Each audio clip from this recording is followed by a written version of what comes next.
Hello, friends, and welcome back to the Jank Tank, episode number 46. My name is Timothy Zaccanino. I'm going to be your host today for our Final Fantasy Cube review, and I've got both of the boys on the line with me, Christopher Sofsky, Teld. What is your relationship to Final Fantasy, boys? I know I heard from Teld yesterday, but this episode's coming out before the one that we recorded yesterday, so just act like you didn't tell me your relationship to Final Fantasy. Where are you at with the franchise? Like, I'm old, so, like, my first video games were, like...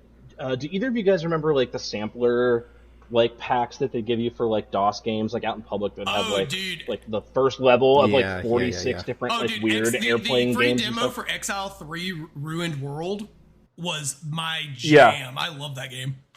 Oh, hell yeah. Oh, yeah, going back and replaying the same demo, like, 30 times.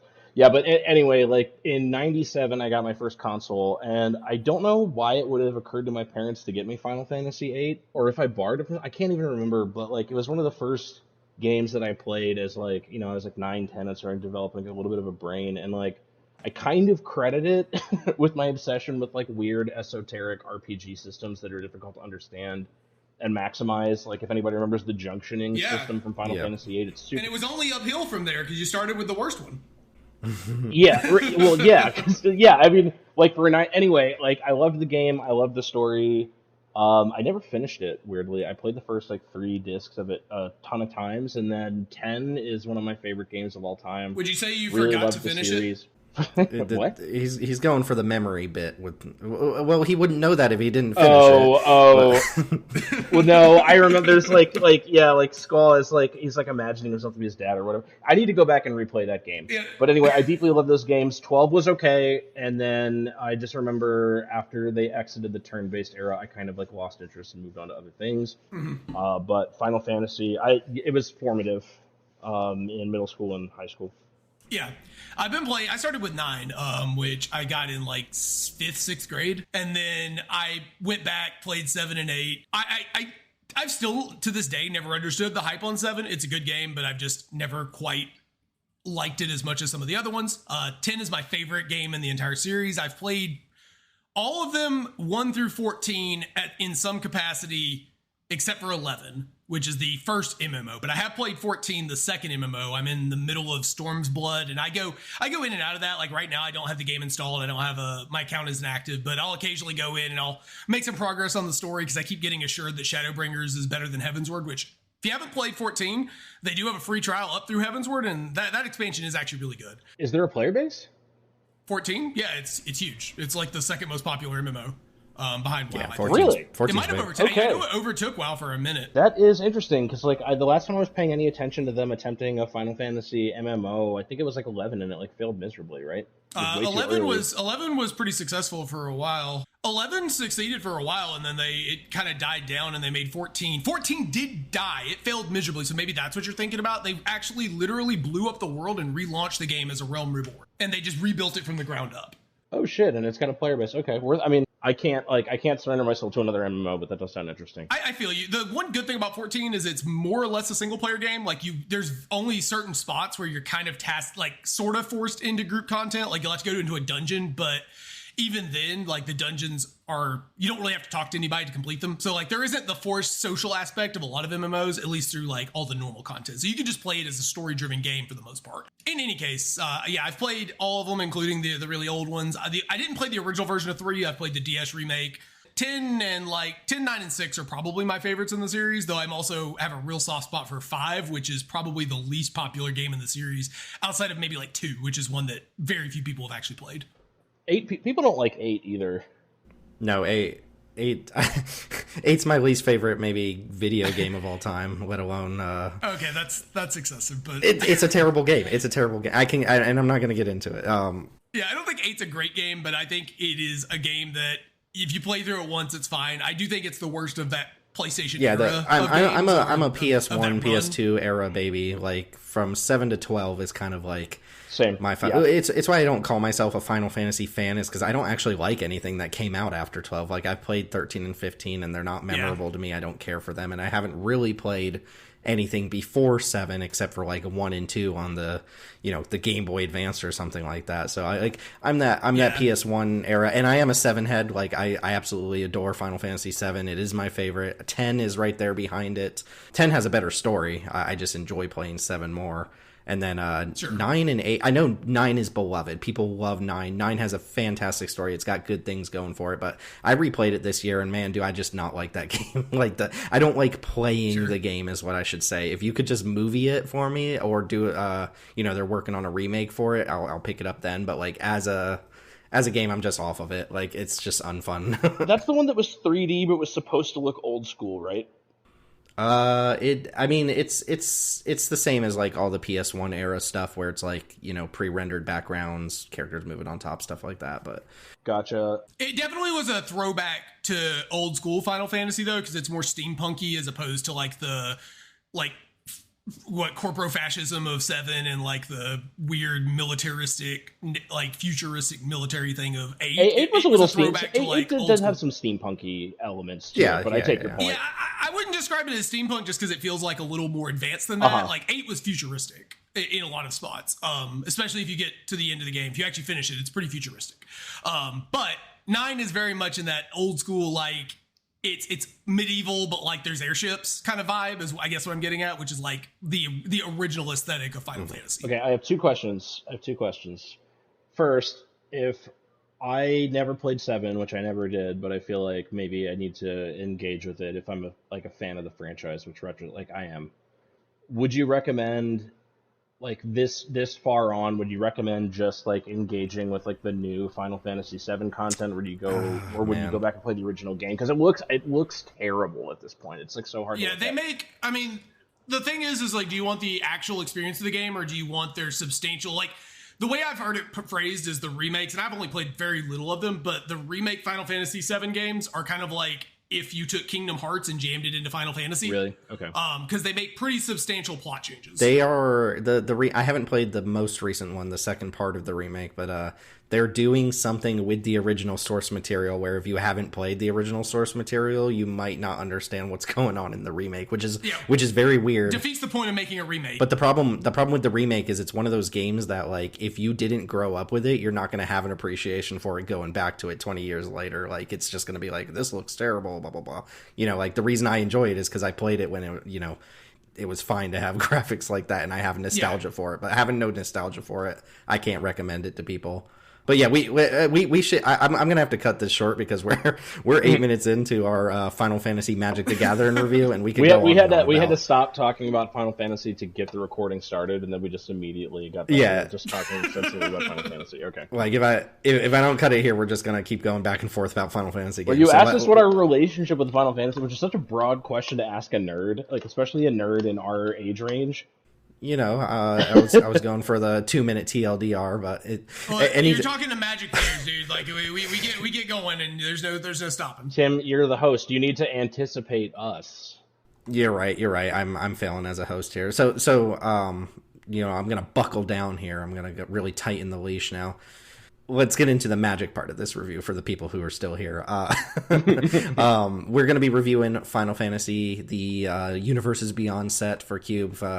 There's a lot of like minor things to say about this that we wouldn't normally say for a normal standard set release, and that is because it's a Universes Beyond set. When we did Lord of the Rings 2 years ago, we didn't have to really complain about, oh, this is standard legal, and that part doesn't really affect any of us here, but it does feel like it's affected the way that this set has been designed, which we can talk about a little bit. But let's get housekeeping out of the way.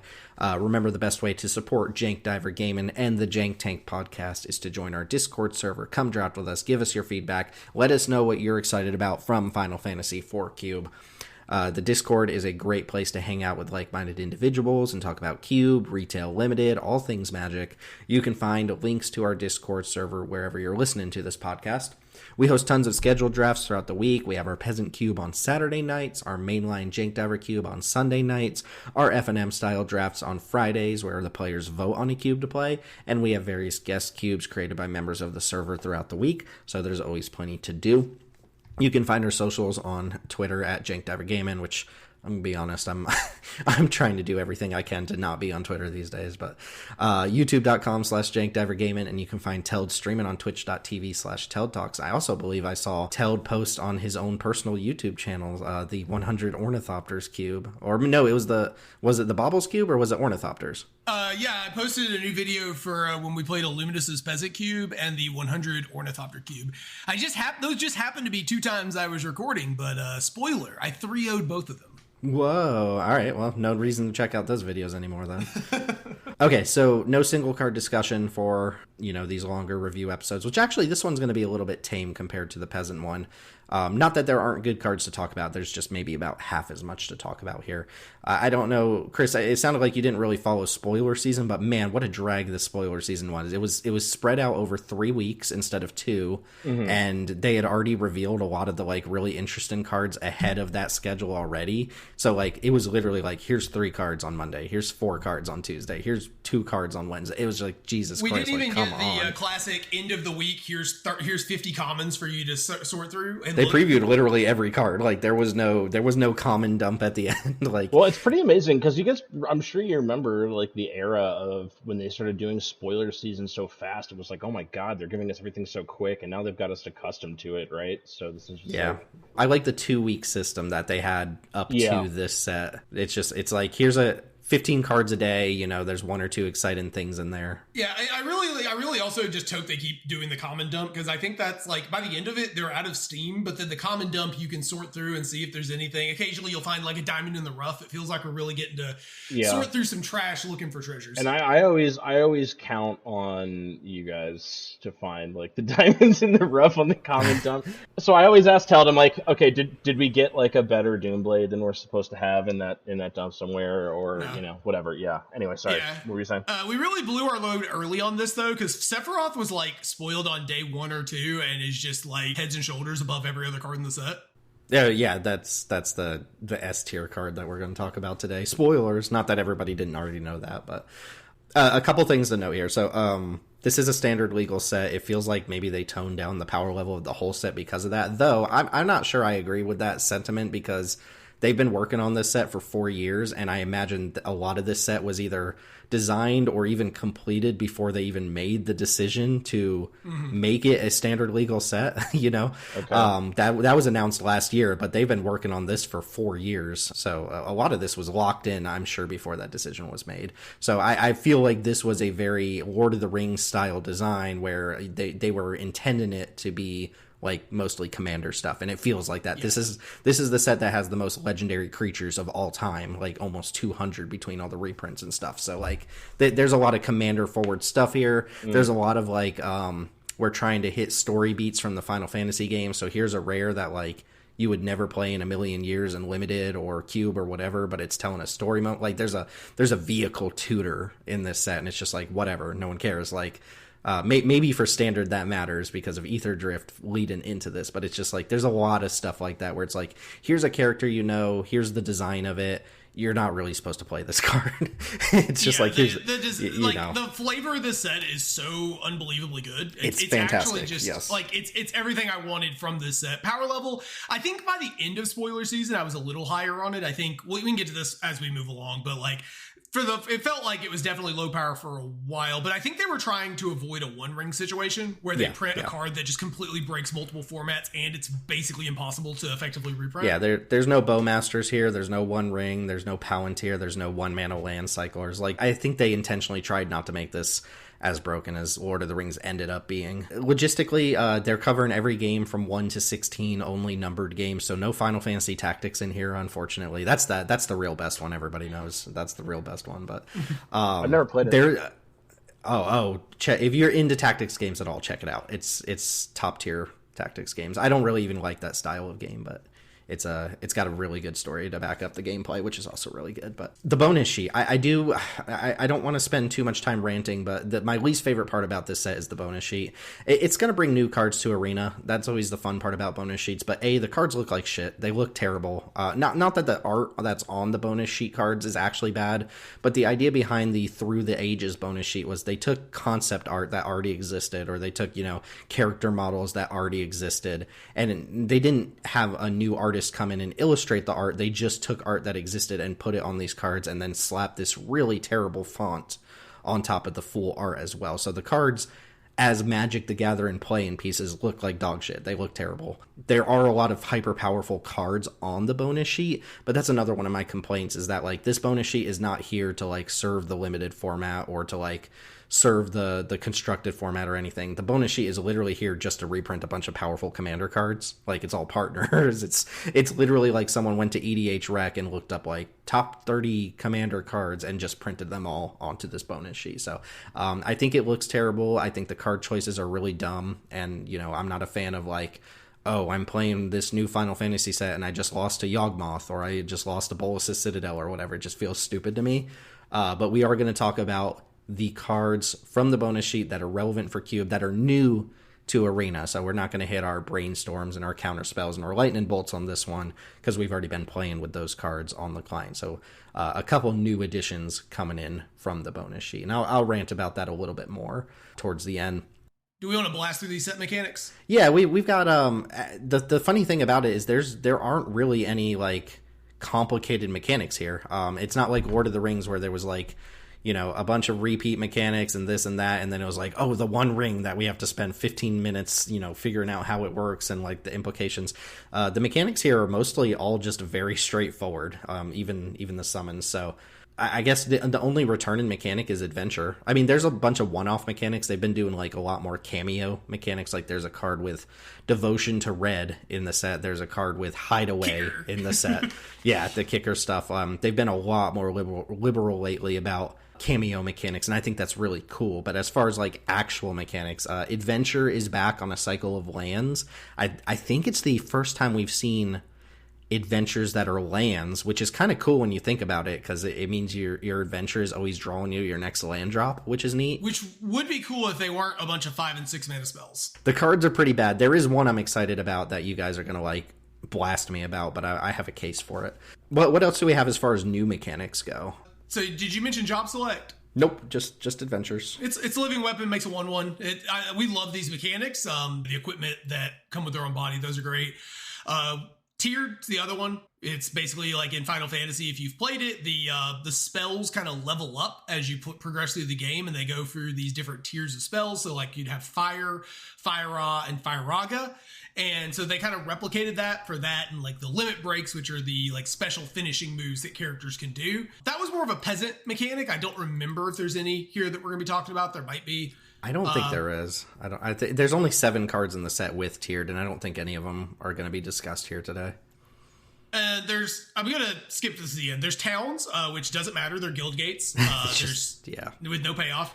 And then finally, there's the biggest question mark, I think, for us in the set of the sagas, which are the summons from Final Fantasy. So they're kind of the inverse of Neo cards, where in Neo, your sagas came in as sagas. They ticked up and then eventually flipped into a creature, which was a great amount of value. Here it's the opposite. So you get the creature up front, and then you get this stream of value, but then at the end, your creature goes away. And so there's this real question of how good are these going to be? Because the idea with the Neo sagas is it didn't really matter how powerful the effect was, because at the end, if the creature was pretty decent and the overall package was good, you knew you were going to get it. But here, you kind of need the summons, the power that these cards are providing up front to do the heavy lifting. So you need to get an advantage while this card's in play, or they're kind of a waste of slots if they aren't doing something hugely impactful. And it doesn't help that a couple of them are 6, 7, 8, 9 mana cards, which makes sense thematically, but also doesn't make for good cube cards generally. So the summons we will talk about here are kind of all question marks. Even the ones that look strong, it's kind of we don't know how summons are going to play yet. So Like, they could be worse, they could be better, they could be amazing, and we just don't know. And they have a lot of knobs on them too when it comes to like enchantment synergies and delirium and things like that. So they're the biggest question marks for sure, and they're kind of the headliners of the set as far as mechanics go. And not that they're even like new, they're just combining sagas and creatures on the same card type. Like, they're not that different from just regular sagas. I will say that there was a rules change that I should mention here as well. I think I mentioned it in the Peasant review. Normally, up until the release of Final Fantasy, if you removed all of the abilities from a saga, the saga would die, assuming it had any number of chapter counters on it. Basically, the rule was if the number of counters on it exceeds like the last chapter of the saga, you sacrifice it as a state-based action.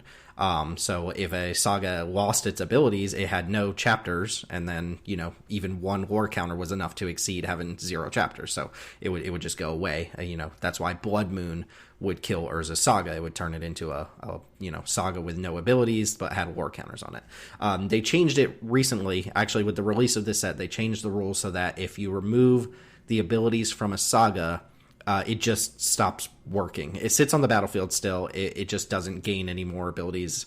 It doesn't trigger at the beginning of the main phase to get more lore counters. And they did this because cards like Tashana's Tidebinder would just kill a summon, which I'm assuming is gameplay that they didn't actually want to happen or didn't really consider ahead of time.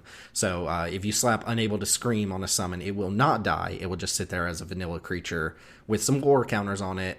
It just won't do anything Saga-y until it gets its abilities back. So that is a rules tweak that they made with this set that is something to be aware of. So don't go like Tashana's Tidebinder and your opponent's like Titan thinking that it's going to kill their creature, because it won't do that anymore. That being said, that's it for mechanics. There is no huge headliner like dungeon, venture into the dungeon, like Need for Speed type mechanic here. We can just kind of say, oh, these are the, you know, retrains of mechanics that we've seen before. Tiered is kicker and job select is live and weapon, and then move on with our lives. I guess we should mention a lot of this set, and I mean a lot of this set, is dedicated to equipment, whether that's like really clunky equipment itself or cards that work with equipment, and we'll only touch on a few of those. So a lot of that set kind of gets lost in translation when it comes to actual cube related stuff. For Cube, whenever they do a set that has a ton of equipment stuff in it, you don't really need a content creator to tell you whether or not it's a good fit for what you're doing. You know, you don't need us to talk about it. Mm-hmm. So card time. Oh, one more thing on summons. Do either of you guys know anything about Final Fantasy 16, like the most recent one? Because I don't know jack about that game.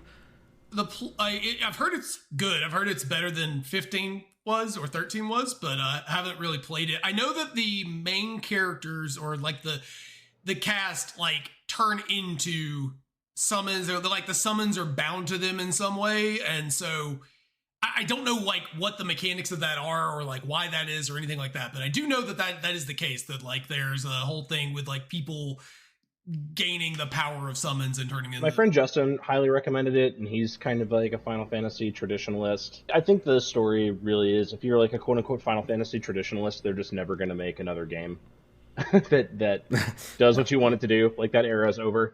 But my friend Justin, who is picky about his games and has been playing Final Fantasy for longer than I have, said it was absolutely worthwhile. So, okay. I bring that up because the characters that represent, or the cards that represent the Final Fantasy 16 characters, they actually work mechanically a little bit different than normal summons. They're creatures on front faces, and they transform into summons, and then they all have the final chapter that exiles them and puts them back on the battlefield as their front face. So they don't just go away after X number of turns like a normal summon would. They actually convert back into their front face and then can flip back and forth and so on and so forth. So they did like play around with the summon scheme a little bit here on specifically those Final Fantasy 16 characters, which at least a couple, actually quite a few of them, are going to pop up in this review. But card time, and actually I would like Teld to take the first card here because it is very reminiscent. It's a very clear nod to a fan favorite card that a lot of people like or don't like. So first up, we've got Cloud, Midgar Mercenary. So Tim did this for sure, putting Cloud for first card mention. No, I didn't. I wouldn't. Honestly, I wouldn't have even put this card on the list. I do think it's kind of cool, but I think this was a Teld edition through and through. So it's white for a legendary creature, human soldier mercenary Chad. It's a 2/1. And when Cloud enters, you search your library for an equipment, reveal it, and put it into your hand, and then you shuffle. As long as Cloud's equipped, if an ability of Cloud or the equipment attached to him triggers, that ability triggers an additional time. I'm only put this on the list because it's a density thing. If you're playing at a larger cube size, or if you're really trying to push the Stoneforge synergies, this is a second option that you previously didn't really have any competitive rates on. But I would say in general, it's probably just going to be worse than Stoneforge in like 90%, 95% of scenarios. Mm-hmm. I'm excited for this card for Commander, where you search Skull Clamp and then you attach it to this and you draw 4 cards, and you're like, okay. Yes, the classic moment where Cloud stuck something in his brain to draw 4 cards or whatever. Yeah. Look, there's suspension of belief when you start doing the Universes Beyond crossover with the non-Universes Beyond stuff, but. Yeah, I mean, white kills it for me for any sort of cube capacity that's not specifically doing equipment stuff, but I do think it is a cool callback to Stoneforge Mystic, and obviously it works with the Buster Sword card from the set as well, which I think they were intentional to make sure the Buster Sword worked with Cloud. Look, I like Cloud, guys. I know it's basic, but I like Metallica, okay? I jam Metallica on the headphone. Like, come on, man. Is your favorite ice cream flavor vanilla? No, I do. I'm a cookies and cream boy. Come on. I didn't say cake batter though, at least. Okay, Wall of Omens. So this is one of those shit art looking cards that I was talking about that looks absolutely terrible. Like, look at these two. I had to literally take the old version of these cards and put them next to the new reprint version just so I could like cleanly read the cards. That's how terrible they look. But yeah, this looks really, really awful. The art itself looks great, actually, but the card looks terrible. Yes, as a Magic the Gathering game piece, it looks terrible. Wall of Omens, 1 and a white for a 0/4 defender wall. When it enters, draw a card. Classic white X control card that doesn't really get played in Constructed anymore. It was like a kind of mainstay when I first started playing Magic, but you don't really see Wall of Omens these days. My question is, do you think this is the type of card we would make room for our control decks? Because our control decks are not actually, like, our white-based control decks don't actually do so hot these days, like Azorius control. Are they not doing so hot, or are people just leaning towards Dimir? In terms of Dimir is better right now. On top of, I think blue-white is just better played as a tempo deck. Like, it just has the better tools to play as a tempo deck than a control deck. I would also argue that blue-black, even in a controlling set, like, just in general, we've mentioned the evolution of blue control decks to more of like a mid-range deck that locks you out of the game rather than a true control deck. Mm-hmm. I think trying to do this, like, I'm just going to sit back, I'm going to draw all the cards in my deck, and I'm going to kill everything you play for like 30 turns, and then I'll find a way to win, just isn't how you want to be playing Magic now. Mm-hmm. And so this card just sort of works in a way that I think is sort of counterproductive. Like, imagine you're playing this instead of playing, you know, your Malcolm or something along those lines that actually lets you leverage an advantage. This card isn't terrible, but I just don't think this style of control is even something you want to be promoting to, because this is the kind of gameplay that people really, really hate.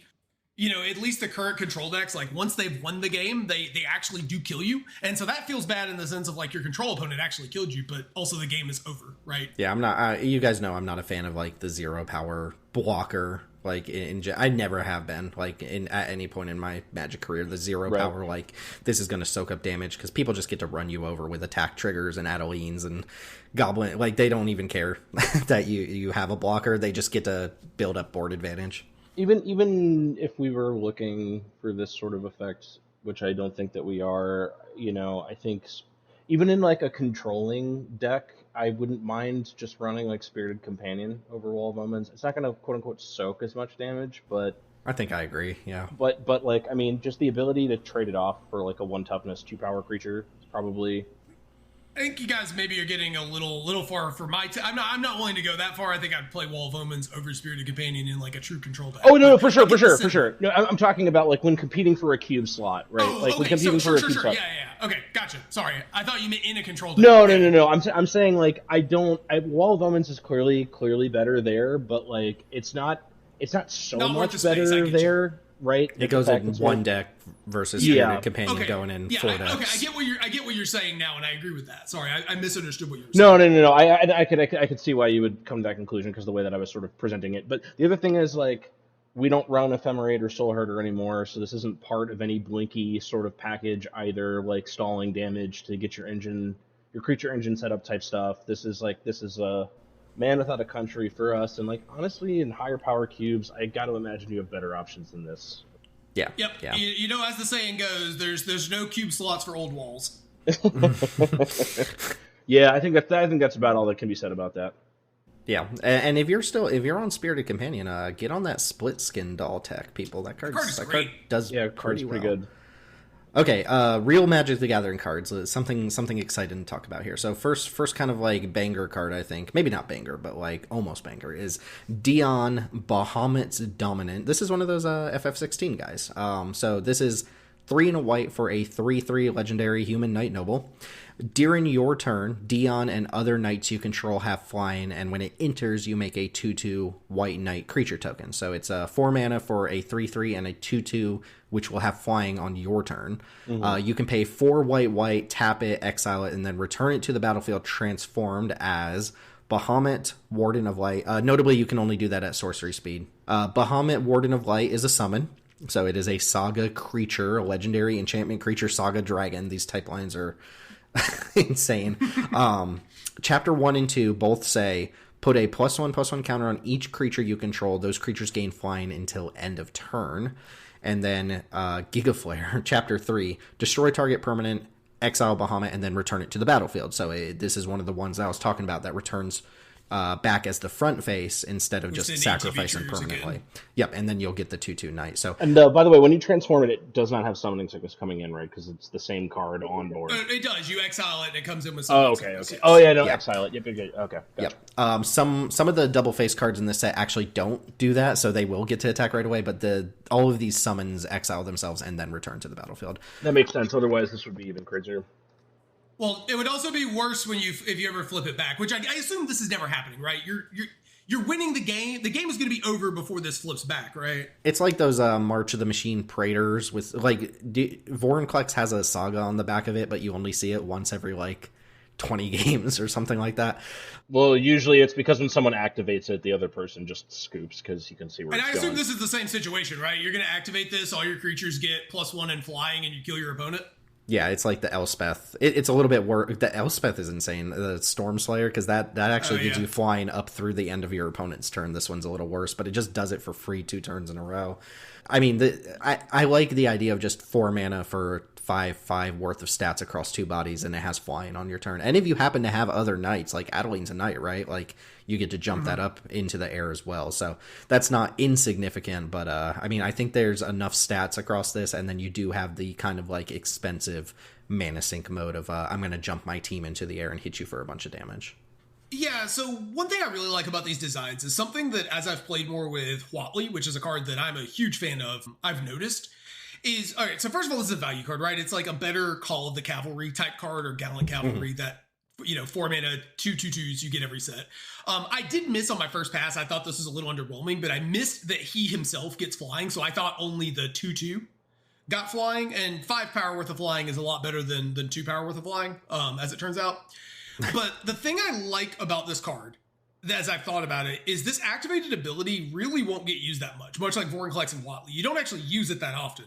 But at some point during the game, assuming you're in kind of a longer game, your opponent is going to be obligated to kill this, or else it's going to threaten the flip. And that's a really good place to be on your more proactive curve plays. The cards you're playing earlier into the game, forcing your opponent to actually interact with them is really nice, because it just means your opponent can't sit there and board stall out and eventually just win off of top decks. You're going to be able to press the issue. So these mana sink abilities, I think, are low-key very powerful, even if you don't actually use them that often. It's more the threat of activation that makes them good.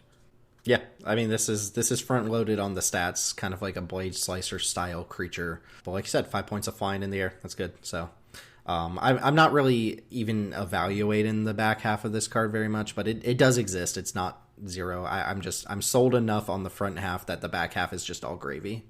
I would view these as like Planeswalker Ultimates, where you're not ever putting the card in your deck with the intention of getting to Ultimate, but some number of games it will have that text box and it will win you a game. It's like Nicol Bolas the Ravager, right? Like not obviously it's a way different card, but 4 mana, come down, be good enough on the front face, and then it's like, oh, if you get to 7 mana, like sure I can do this thing.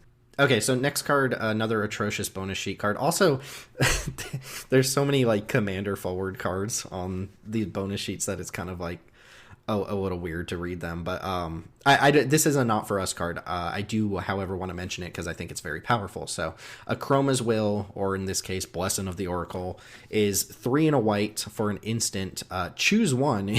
If you control a commander as you cast this spell, you may choose both instead. Womp womp. So basically just a modal spell. Choose one. Creatures you control gain Flying, Vigilance, and Double Strike until end of turn, or creatures you control gain Lifelink, Indestructible, and Protection from each color until end of turn, and read that as unblockable, if you will. I've never had to evaluate this card outside of the context of Commander, where it's like a top tier white card. Having it in a 1v1 context is kind of interesting to me, and I think it might just be busted. It seems kind of like broken. If you have any sort of board, like Flying and Double Strike for 4 mana is usually going to be enough to kill if you have any sort of board. Flying Crane technique, if you will, for 2 less mana in a single color. And if you're behind and you just need the big hit, like Protection from each creature and lifelink is kind of gross. And this is an instant, so you can do everything on defense as well if you need to. So I'm not advocating for playing this. I wanted to mention it because I think it's a very powerful card that's easy to skip over because it has this like really dissonant commander text on it, which there is a little bit of commander text going on with the bonus sheet. Chris, do you want to speak about the P word in regards to this card? Yeah, dude. It says pro. It's got pro on it. Not the P word I thought we were going to go for. But, what's the other P word? Polar. Oh, polarizing. It is polar. It is polarizing. I don't care about temporary protection the same way I do just like creature has pro red on board or whatever. But I mean, it basically says your creatures become unblockable is the point. Though on defense, like it just means your opponent can't get through any of your creatures. I missed a polar opportunity, but yeah, I mean, this is just not the kind of design that I like for cube gameplay. It's fun when combat tricks are good enough. I do like those cards, but this is like different than that. This isn't everything or nothing card. Yeah. Which, by the way, Mop Beeble, or admin Mop Beeble, has a Brawl Cube, and this card actually might get both of the modes in the Brawl Cube, which I assume just ends the game, because you're getting double strike lifelink that your opponent can't block. I will assume that this card probably is on more often than not, and in the games where it's not on, you weren't winning anyways, because the kind of decks you're going to put this in need board presence. That being said, if that's the case, then like this card's just always great, and it's just the best thing to be doing at some point in the game, and that's probably not good or healthy either. I mean, these cards show up in limited too, so I assume like this is just broken and limited. Yeah. It's interesting. This is like, I don't know. The more I'm looking at this card, the more I'm thinking like, we've been having some struggles in terms of like white, and those are complicated. But like, this is the type of card that could just like completely annihilate a combat in a white deck's favor and win the game. But it's just, I don't know.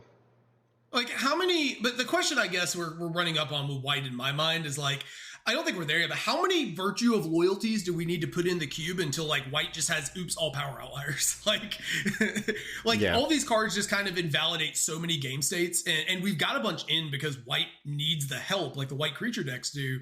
But at a certain point, it sort of feels like maybe A, we're not supposed to be doing this at all, but B, these cards just really feel bad to lose to because it doesn't feel like you ever had any options to beat them in most cases. White needs to find more power in the like 1 through 3 drop creatures than it does the finishers that push the creatures over the line. I think it needs more resilient stuff going on. I think, but that's to the point a of the big... previous card. I think the previous card's a much better example of a powerful but like kind of in-line card with what I would be wanting, which is something that, like you said, makes it a little more resilient, gives you 2 bodies in 1, and then gives you a mana sink to if the game goes long.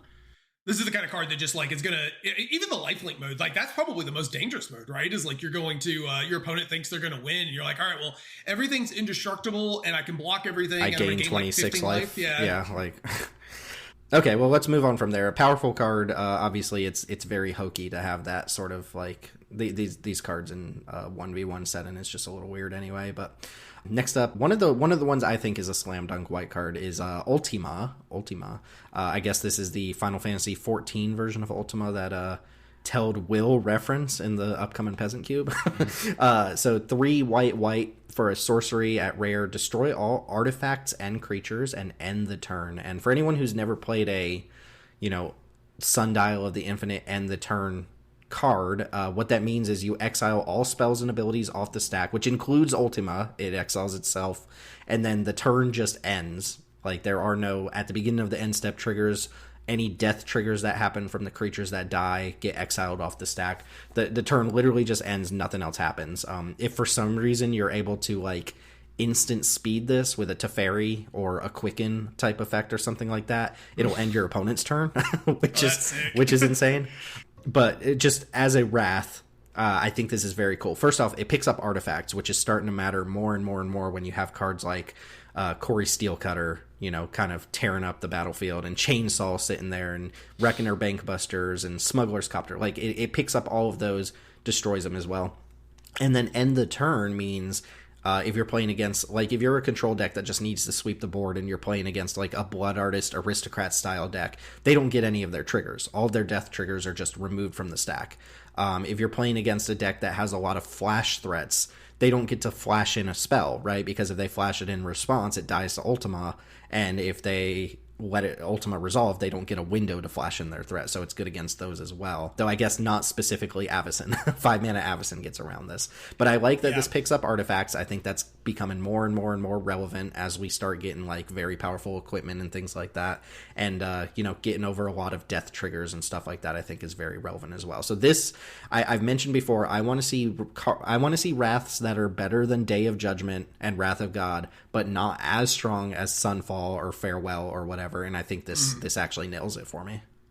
Yeah, this card seems excellent. It's one of the handful of ways you could potentially catch up in the face of, like, an Enduring Curiosity, assuming you can resolve it, because it'll actually get rid of that because it's a death trigger.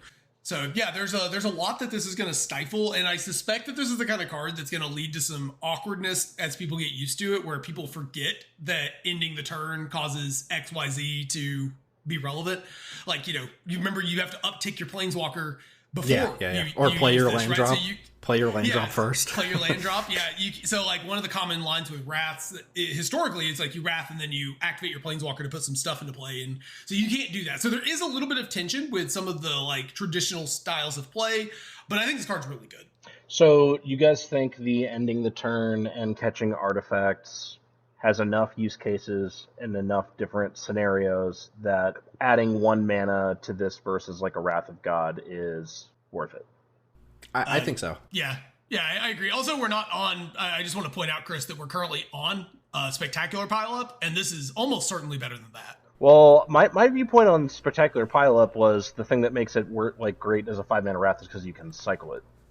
Right. So I like that in theory. I like being able to cycle your Wrath. It makes it a better main deck. But what I've found is the decks that have Wraths in them, they can't afford to ever cycle their Wrath. They need the Wrath. So you'd end up not cycling the Wrath unless you're just desperate for a land drop is what I've noticed. I can see playing this over Day of Judgment. The other thing is I've kind of noticed it used to be that if your opponent, like, played headlong into a 4-mana Wrath, they would just kind of lose. Right? And that can still sort of happen, but a lot of aggressive decks have developed more, I guess, resilient ways of coming back from being Wrath sort of on curve, and sometimes you want to hold your Wrath a little longer anyway, so a slightly more expensive Wrath with a significant upside might actually be sort of more in line with the way that I want to play Wraths now. I think it just matters a lot more that this hits artifacts. Yeah, like, ends the turn is not enough for me to want to tack 1 mana onto Day of Judgment. Like, even if, because that just specifically hits the two things we were talking about, right? Basically, sacrifice and transform triggers and flash threats. Which the one awkward thing is the flash threats, you very frequently don't get to resolve your Wrath in the first place because they're usually paired with blue. And the other thing is, I think our Aristocrat decks are in a bit of a weak spot, and this being particularly good against That's the other thing I was going to say is, like, is that something that we really need? Is that something that we really need to... That being said, this card's awesome and we should play it. Okay. Yeah, I think it's cool. I don't even know if necessarily it should take the place of Day of Judgment, and we should be on 2... I guess that's a conversation to have, is, like, are we supposed to be on 2 5-mana Wraths, or are we supposed to just replace Pile Up and have this be the 5-mana? I think the cycle on Pile Up is significantly better than this. Okay. I don't think I've ever seen anyone cast nor cycle Pile Up personally, but... People read it like it's bad, and then they lose to Thopter Fabricator every week. So, like, I don't. People think the vehicle thing is trinket text, and it's not. Like, We're actually on like 10 vehicles or something like that. Yeah, also, we pointed out, multiple people have pointed out how good Bankbuster is against control decks, and they just, you put it in your sideboard and you win against control decks with it. Also, doesn't it kills Hazoret too, right? Doesn't it kill Hazoret? It does. It also gets around Tyvar stands. One of the only ways you can, the Tyvar stand gets conjured into your opponent's hand is not just a meme. It actually happens. It happened to me yesterday, or the other day. My opponent used a removal spell, and Tyvar stand just magically appeared in my hand, and I cast it in one game. Yeah. Sometimes your opponents draw you into the Tyvar stands by trying to interact with your creatures, but yeah, I think this is one of the better cards in the set for sure. Yeah. White. So two more kind of not for us cards for white here. The first one, look, guys, I like Final Fantasy VII. Screw you guys. I listen to Linkin Park unironically. Okay, I am who I am. Crawling in my skin. No, copyright. Got to get it in under 5 seconds, or else they'll strike us down. So summon Knights of Round. This card, it just oozes coolness. This is what I wanted to see from a lot of the big boss monsters and stuff like that. It's very weird to me that so many of the big boss Diamond Weapon, Omega, Yzmat, all of these things are so commons and uncommons in the set. It's just so weird that they're nerfed down, watered down creatures when those are the things you want to be mythic. But this feels like a mythic. Summon Knights of Round is 6 white, so not playing it in cube, but it is cool. It's a 3/3 indestructible enchantment saga knight. Chapter 1, 2, 3, and 4 each create 3 2/2 white knight creature tokens. So over the course of 4 turns, you're getting 12 knights, the Knights of the Round, if you will. Well, you're getting 13, and then chapter 5. This is the 13th knight. Oh yeah, this counts as well. This is a creature. Other creatures you control get +2/+2 until end of turn. Put an indestructible counter on each of them. That's the final chapter. So, for those who don't know, Final Fantasy VII, the kind of big summon that you do all these mini quests for, your reward is the Knights of Round summon, which is this OP thing that kills everything in the game minus the super bosses. So, I wanted to mention this because I think this card just oozes cool factor. The art is awesome. The effect is kind of awesome. Yeah. It is an 8-mana card, so unless you're doing something reanimate an Omniscience and you need, or I guess you could just reanimate this, right? This can be an actual reanimate target. Oh yeah, I hadn't really thought about that. I had not considered this as a reanimator target, but this is actually kind of an insane reanimator target, right? That's cool. Yeah. Actually, it's more flexible too because you can bring it back with enchantment reanimation or creature reanimation, and then it's 4 3/3s, or no, it's 3 2/2s and then a 3/3, and then you just keep getting poor presence every turn. So maybe in Timeless Cube as a reanimation target. Are there cards in Magic's history that kind of Stoneforge style cheat out enchantments? Have they ever made cards like that? Almost certainly. Yeah, there's gotta be. Anyway. If not, it just sneak attack this in or something. Maybe that's worth it. Yeah, this is a cool card.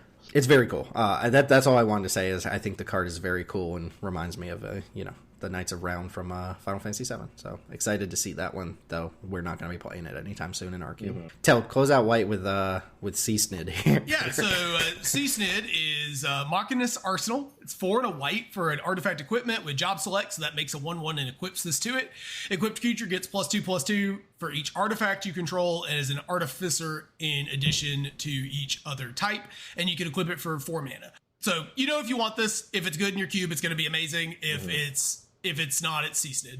Affinity cube stuff, right? This is gigantic vanilla creature and cubes that support an artifact theme. This is Nettlesys number 2. It's a little more narrow, but scales up quicker. I do think there's a space for smaller artifact synergies where you're not just every card's an artifact, where this could fit in. If you're doing, if you've got reasonable access to stuff like food or whatever, where you're going to have 3 or 4 artifacts in play on average, I think this is going to be really good. Hey, you go Split Skin Doll into Steel Seraph into this. This thing's a 7/7, right? That's pretty big. Game plan. Yeah, you obviously you want to have enough where this is unreasonably large, but you don't need every card in your deck or every card in your cube or whatever to be an artifact for this to see play, I don't think. Mm-hmm. Super not for us, but definitely for somebody out there. Some sort of artifact cube, if anyone maintains an affinity cube of some sort. Which, I guess, first blue card kind of falls in line. This one's more of a classic and more of a... Yeah, baby. I have to imagine a not for us card, but it is one of Blue's best creatures of all time. Yeah, so this better be dumped directly into Hellq for Brawl. Yeah, definitely. We're not going to mention cards like Yawgmoth and stuff because they were already on the client, but Urza is new to the Arena client, and I have to imagine is probably the most important pick up for formats where this sort of stuff matters that aren't cube, so things like Timeless, the actual format. Urza Ward High Artificer, just as a reminder, MH1 card. 2 blue for a 1/4 legendary artificer, human artificer. When it enters, you make a construct, which is a 0/0 construct token that has +1/+1 for each artifact you control. And then Urza lets you tap any artifact you control to make blue mana, and you can also pay 5 mana to essentially cast a spell from your deck for free, or flip the top card of your library and play it until end of turn for free. So notoriously insanely powerful artifact synergy card. The constructs alone are just very, very powerful cards when you're doing artifact stuff, let alone the kind of like infinite mana outlet and the busted stuff you can do by tapping treasures and clues and food for persistent amounts of mana. So broken card that doesn't fit the context of our cube, but if you were to put this in like Affinity Cube or something, it's probably instant top tier nonsense card. All right, crazy card. Indeed. Okay, back to your regularly scheduled program. This is why I hate the bonus sheet. It's like, here's all these cool Final Fantasy stuff, and then here's Urza, and yeah, it's like reskinned as like a Final Fantasy character, but it's like Urza Ward High Artificer. It's like that's not a it's like Final here's Fantasy card. Urza, the best card in the set. You love Final Fantasy, right, guys? Yeah. Screw you guys. All right. Jill, Shiva's dominant. Teld, I think this was a you ad. Why don't you go ahead and read it? Yeah, so Jill is a 2 and a blue for a 2/2 human noble warrior. And when Jill enters, you return one other target non-land permanent to its owner's hand. And you can pay 3 blue, tap it, exile, and return it to the battlefield transformed. Activate only as a sorcery. And it comes in as Shiva, Warden of Ice, which is a legendary enchantment creature saga elemental. It's a 4/5. And for its first and second chapter, target creature can't be blocked this turn. And for its third, you tap all lands your opponent controls, and then you exile it and return to the battlefield, which would be back as Jill, and you'd bounce something else. So I'm only mentioning this because if you're still slotting these sort of Mana War or Aether Channeler style effects, I kind of feel like this has to be, if not the best one of the best ones, right? You get more flexibility than normal on this, being able to bounce any non-land permanent, including your own cards, including like your value pieces, your enchantments or whatever, to replay them. And then you get a mana sink mode that admittedly isn't super exciting, but is probably good value if for whatever reason you're flooding out a little bit. It's a good way to kind of finish a game or potentially stabilize, right? The 4/5 body is a reasonable upgrade in terms of blocking. I do kind of wish that this was a freeze effect where it tapped down an opponent's creature and put a stun counter on it instead of what it does, but that's not the card that we got. If it did that, I'd be a lot more excited about it. That's the other Shiva that we got. I wish this was the other Shiva in terms of effects, but I think overall this is a pretty good package for this style of effect. We're not currently slotting that, but if you're doing that, I think this is a pretty good version of it. We could if this was better, but given that it's Shiva, they must have tested like freeze stun counters, right? They must have tested stun counters of some kind on this. They had to have. Maybe they decided it was too good. And Judge, please explain to me. Like, okay, so the tapping all the lands that your opponents control, all that you're doing really is forcing them to spend any untapped mana that they have before you tap the lands down, right? Because they're just going to untap like normal their next turn. This just kind of forces their instant speed stuff hand. That's all it does, right? Which is pretty valueless for the most part. Like, it's going to prevent you from getting like blown out in combat in weird and fun ways by like combat tricks, or maybe they get a less tricky with their removal, or they have to show you their flash card or whatever, but like this does not strike me as like a particularly powerful mode either.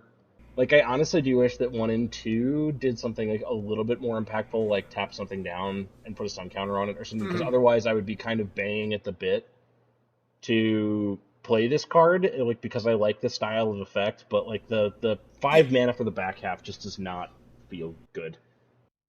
Yeah, there's a bit of tension going on here where the card's body being so small means you're not playing this in an aggressive deck, right? Despite the effect historically being like kind of aggressive tempo effect. I think now when you're playing these effects, you're using it to buy time. And so if that's the case, the backside really needed to be something that we could cash our mana in and stabilize. Because if we're doing this in a blue deck where we're drawing a bunch of cards and we're committing 5 mana at sorcery speed, it means that we're probably out of things to do.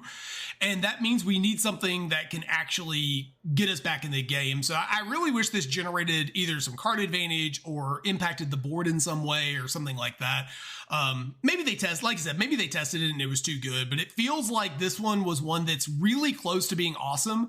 And just in terms, they could have made it a 3-2. They could have made it, any number of small little knobs would have me pretty excited to play this or at least try it out.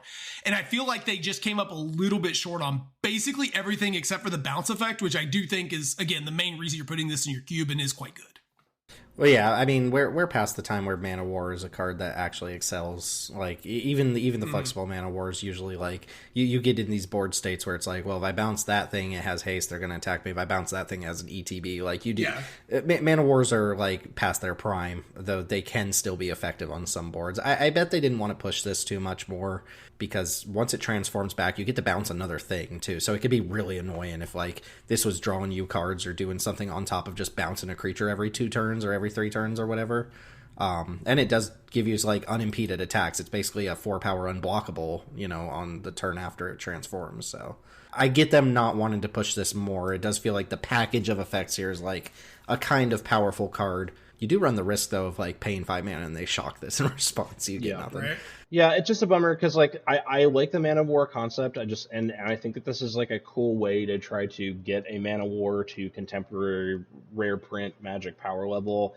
I think Teld summarized my thoughts pretty well, or, like, if I could summarize Teld's thoughts and summarize my thoughts pretty well, which is I don't mind that the transformation side of it is aggressively slanted, but for the amount of mana and the amount of flexibility that you want your Mana War style of effect in terms of the blue deck it'll go into, the back half, even if you're going to have it be aggressively oriented, like, the modes still have to have some value for, like, a mid-rangey game plan where you're not, like, pushing to kill your opponent, right? Like, if you're not in that position, I think that the Saga mode on the back half has to generate at least some amount of defensive value, at least, and it just doesn't do that, which I think that's what kills it for me.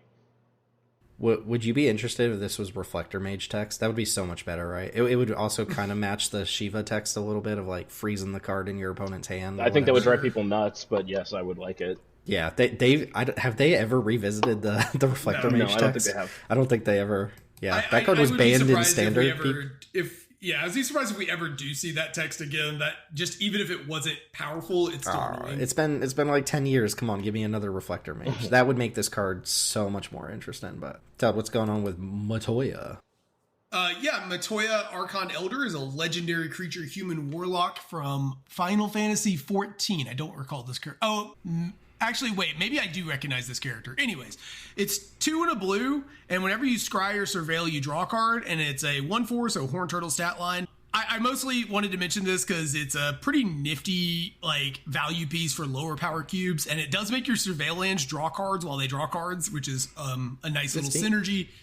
Yeah, there's a lot of little things you can do in lower power, more synergy environments to make this really, really powerful, I think. But in our environment, this isn't a go. But I think this is the kind of card that I'm going to see it in somebody's cube, and I'm going to slam it and have a dream. Mm-hmm. Yeah, I like the idea of more payoffs for scrying and surveil. That's kind of cool.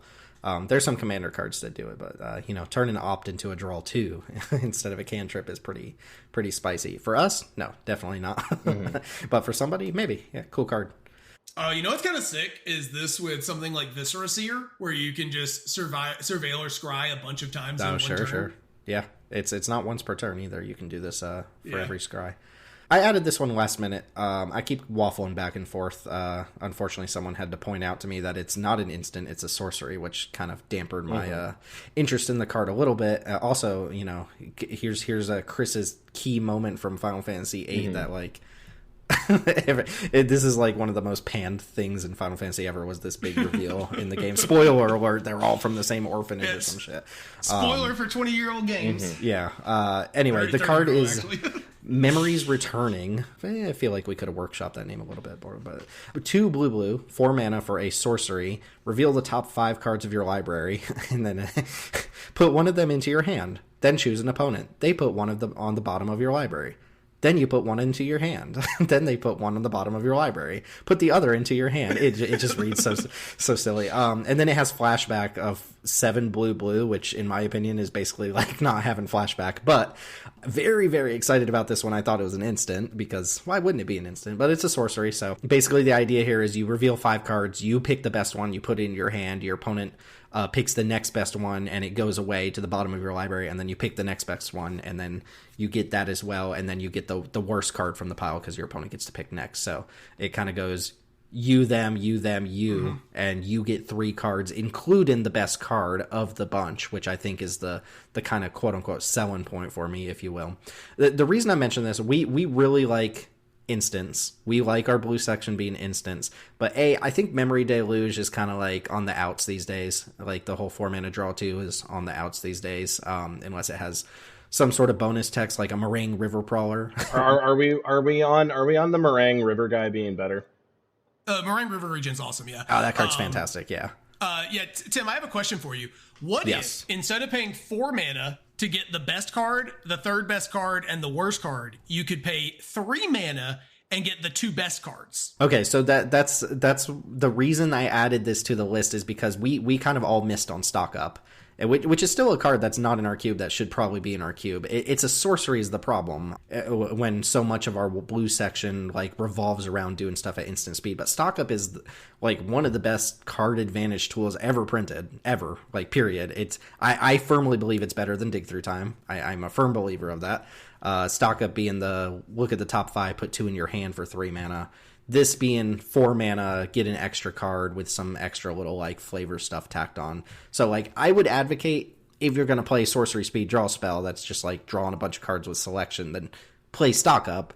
But because we missed on Stock Up, I also wanted to mention this card because first off, I think it's kind of really cool. Like it's got this kind of like back and forth like little mini game, and I like that sort of stuff. But also, I just wanted to do due diligence. I think this is a pretty strong card advantage tool if you're into like a kind of clunky sorcery speed card advantage tool.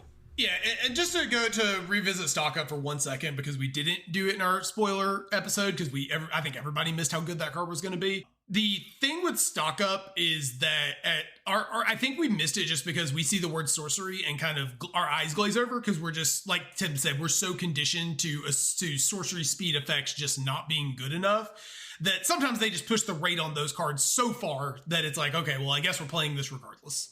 Okay, side note, like maybe we can edit this out, but when did you guys, because this is back from Ether Drift, like how long have you guys been on Stock Up is good? Like is it coming up in Constructed? Where are you getting this from? It's a Constructed All-Star at this like point, vintage playable. Okay, yeah, I mean it's an uncommon, and I'm looking at it on Scryfall. It's like $8.70. Yeah.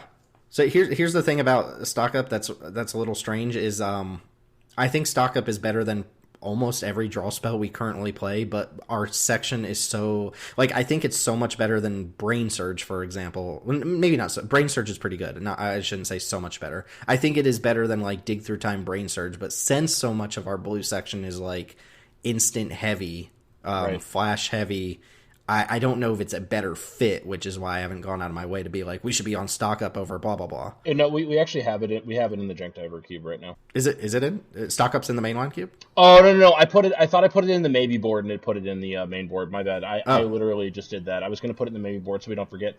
Yeah, we glossed over this, but like, yeah, this seems really strong.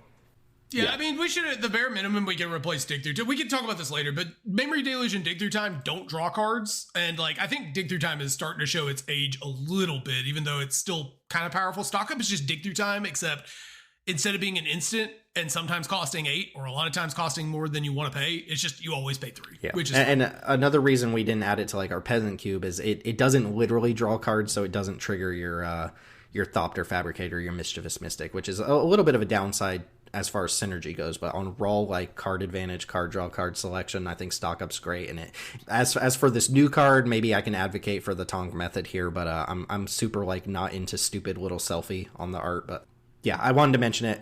This is mostly a PSA for hey, put Stock Up in our cube. Okay, reprint territory. Actual exciting reprint. This one doesn't look as shit as the other ones, but it still kind of looks like shit. Cryptic Command is on the Arena client. 1 blue. instant, choose 2, counter target spell, return target permanent to its owner's hand, tap all creatures your opponents control, draw a card. Kind of a classic control thing. And the question here is, does this still get here in a world where we're starting to get better counter magic, like, 3 steps ahead and things like that? I think definitely. I mean, we talk a lot about how, people pan dismiss, but the reason dismiss is good is it's what you do with Cryptic Command like 90% of the time. This does cost 1 more blue mana. I guess I would say be responsible when you draft your mana base if you're going to play like a heavy blue control deck. But, I mean, there are times when, dismiss is like almost always good in my opinion, but there are times when Cryptic Command is like your opponent plays haste creature pre-combat, and in response you just like bounce their most expensive thing and tap down all their creatures, and you basically time walk them. There are enough permutations of what you can do with this card that I still think it's great in 2025. I think if they printed it these days at Rare, it might cost 2 blue instead of 1 blue. But I think this card is still like a workhorse. I mean, I don't know if this is a card that I see like pack one, pick one, and go like, oh shit, we're playing blue because, of power creep. But I think this is still a very good card. Yeah, this feels like a pretty easy upgrade over dismiss in our cube. I mean, not that blue really needs it, but or if you don't, I mean, I know some people have problems with like this card is just pretty much a better version of this card, but I'm sure that we're playing something weaker than dismiss, and we could run both if we really wanted to. Maybe. We'll have to look at the counterspell suite here, but I do think Cryptic Command gets there, the mana cost withstanding. Yeah, I actually kind of like that the mana cost does encourage you to not take a million splashes too, which is nice. Yeah. Mm-hmm. I think this card is still good. I really wish that we were getting the comparative art that you put in. Not that I think that the art on the Final Fantasy alternate is bad. I'm just with you, Tim. I don't like the way that they look as game pieces, and I don't like alt arts in general. That's a weird OCD thing for me. I like all of my cards to be vanilla versions. For what it's worth, I think the overall card we got, despite the white on white looking a little rough, I think this is actually one of the better looking game pieces of the bonus sheet cards, which is a plus. Yeah, it's fine because it's not just some character, like some character that was drawn in the 90s, like slapped onto a thing. But yeah, we'll definitely be trying out Cryptic. It's just a matter of what gets cut. Next one's a little speculative. I think this card might actually be not as good as it looked, but I don't want to do the Corey Steelcutter thing again. By the way, I just want to point out who's the homie that put Corey Steelcutter on the document? Who Teld, right? No, that was Teld, right? It was Teld 100%. Good job on that Steelcutter, Teld. Yeah, good job, Teld. Yeah, thanks. Astrologian's Planisphere. So this one will definitely not be as strong as a Steelcutter in the same vein of like 2 mana equipment for spellcaster decks, but I'm not going to make that same mistake. So Astrologian's Planisphere is 1 and a blue for a job select equipment, which means you make a 1/1 colorless hero when it comes into play and auto attach. The equip cost is normally 2. The equipped creature is a wizard in addition to its other types, and it has whenever you cast a non-creature spell and whenever you draw your 3rd card each turn, put a +1/+1 counter on this creature. So the way to think about this is a 2 mana 1/1 prowess is basically what the card is. 2 mana 1/1 like super prowess. It has the sprite dragon text of getting a +1/+1 counter. I think that's an okay starting point, not quite good enough, but it is nice that it keeps +1/+1 counters. It doesn't just give prowess. The draw a 3rd card each turn thing, not really evaluating that at all, but it is kind of cool that every now and then you'll cast some sort of draw spell or a cantrip or 2, and you'll loot a couple times and you'll actually pick up an additional +1/+1 counter.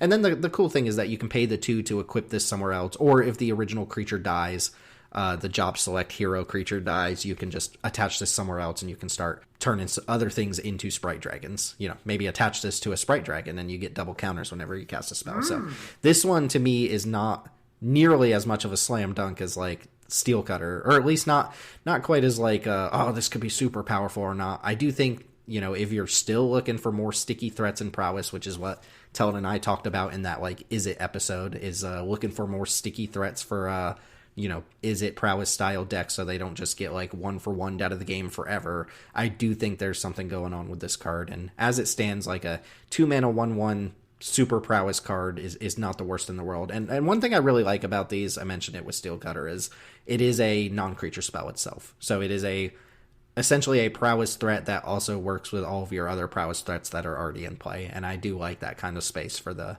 is it style deck. So is it super powerful? Probably not. Is it cool? Is it interesting? Is it something that could potentially be very powerful? Sure. Yeah, I'm going to mention one kind of narrow possible synergy with this card, and it's only because I take every opportunity to stand for Stoneforge Mystic as I can. Um, but for obviously, this is an equipment you can tutor for Stoneforge. I don't know if those two go necessarily in the same decks. We'll have to see. But one very cute thing you can do with this is you can go get Cryptic Coat as your other equipment, right?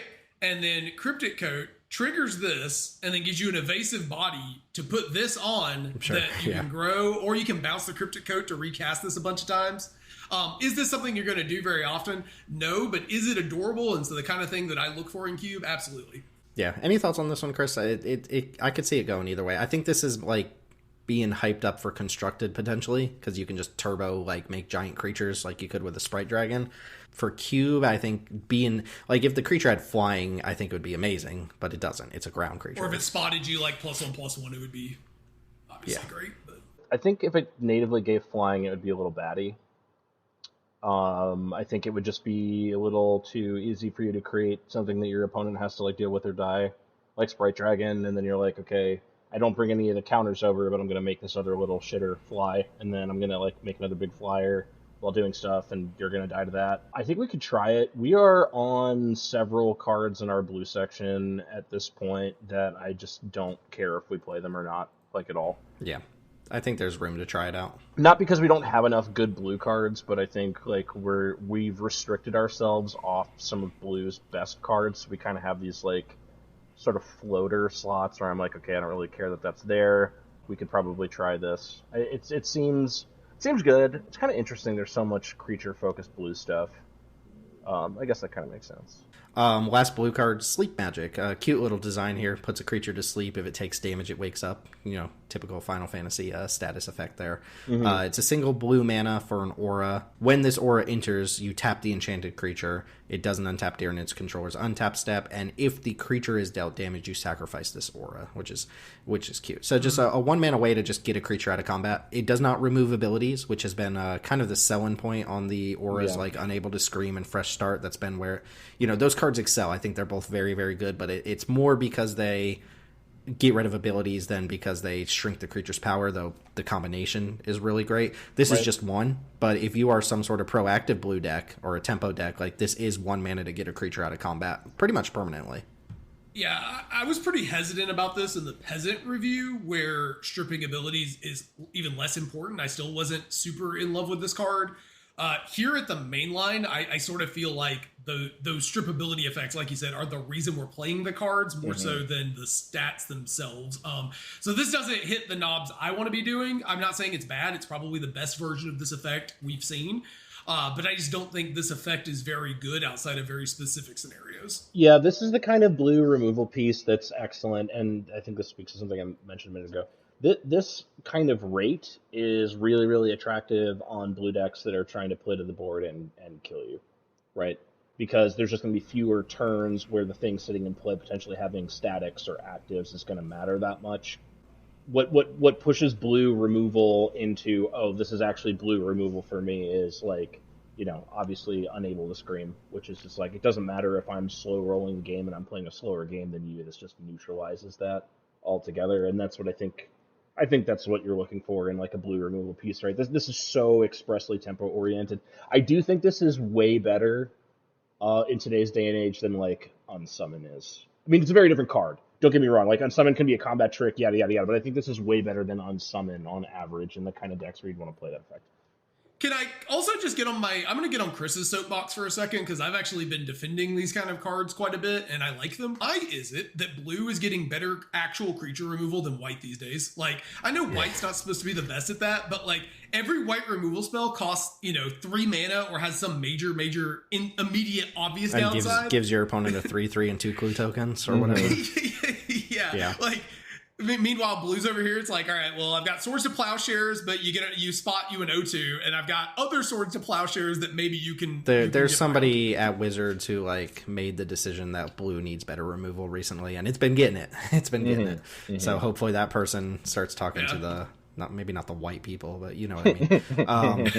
Yeah, I do think this card I like it better in the main line than Peasant, despite what I said about it being worse. I think in the decks or the cube kind of curation that you're going to want this in, it's a premium effect. Yeah. I just don't think it's what we're looking for. Chris is right. It's proactive. Like if you're a control deck and you slap this on Goblin Rabblemaster, like LOL, like it's still gonna just pump out dudes. So moves us into black, where we've got the obvious best card in the set. But the first one here is it Cecil or is it Cecil? I'm assuming so. Cecil or Cecil, either way. Cecil Dark Knight, which is a black mana for a legendary human knight with death touch. It's a 2/3. Hey, a knight for your flying dude. It has a triggered ability. Whenever Cecil deals damage, any damage, non-combat, whatever, you lose that much life. Then if your starting life total is less than or equal to half your starting life total, untap Cecil and transform it. It becomes Cecil Redeemed Paladin, which is a 4/4 with lifelink. It's a human knight. And it says whenever Cecil attacks, other attacking creatures gain indestructible until end of turn. So 1 mana, 2/3, kind of has that Carnophage vibe. We were just talking about Carnophage last episode, where it's like, I'm going to deal 2 to you, but I'm also going to deal 2. And if it gets blocked, you still deal damage to yourself. But if you ever hit 10 life off the trigger, it has to be from this trigger. It's not just whenever you hit 10 life. It becomes a 4/4 lifelinker that you paid 1 mana for that gives all your other creatures indestructible when it attacks. There's a dream. Yeah, this gets really awkward with equipment in that it makes it more likely to survive, but also more likely to kill you. Yeah. It is interesting. It is interesting we're talking about this card, considering that Tim brought up like Suicide Black as like a traditional black identity, because this is like the most Suicide Black card I've seen them print in an incredibly long time.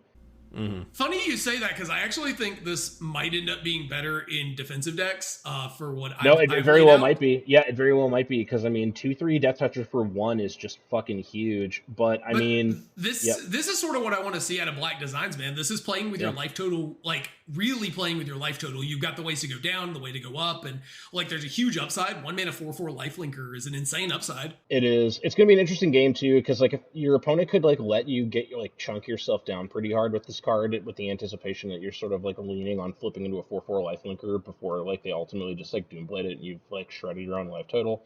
There could be some interesting stuff going on. This is a super cool card though, right?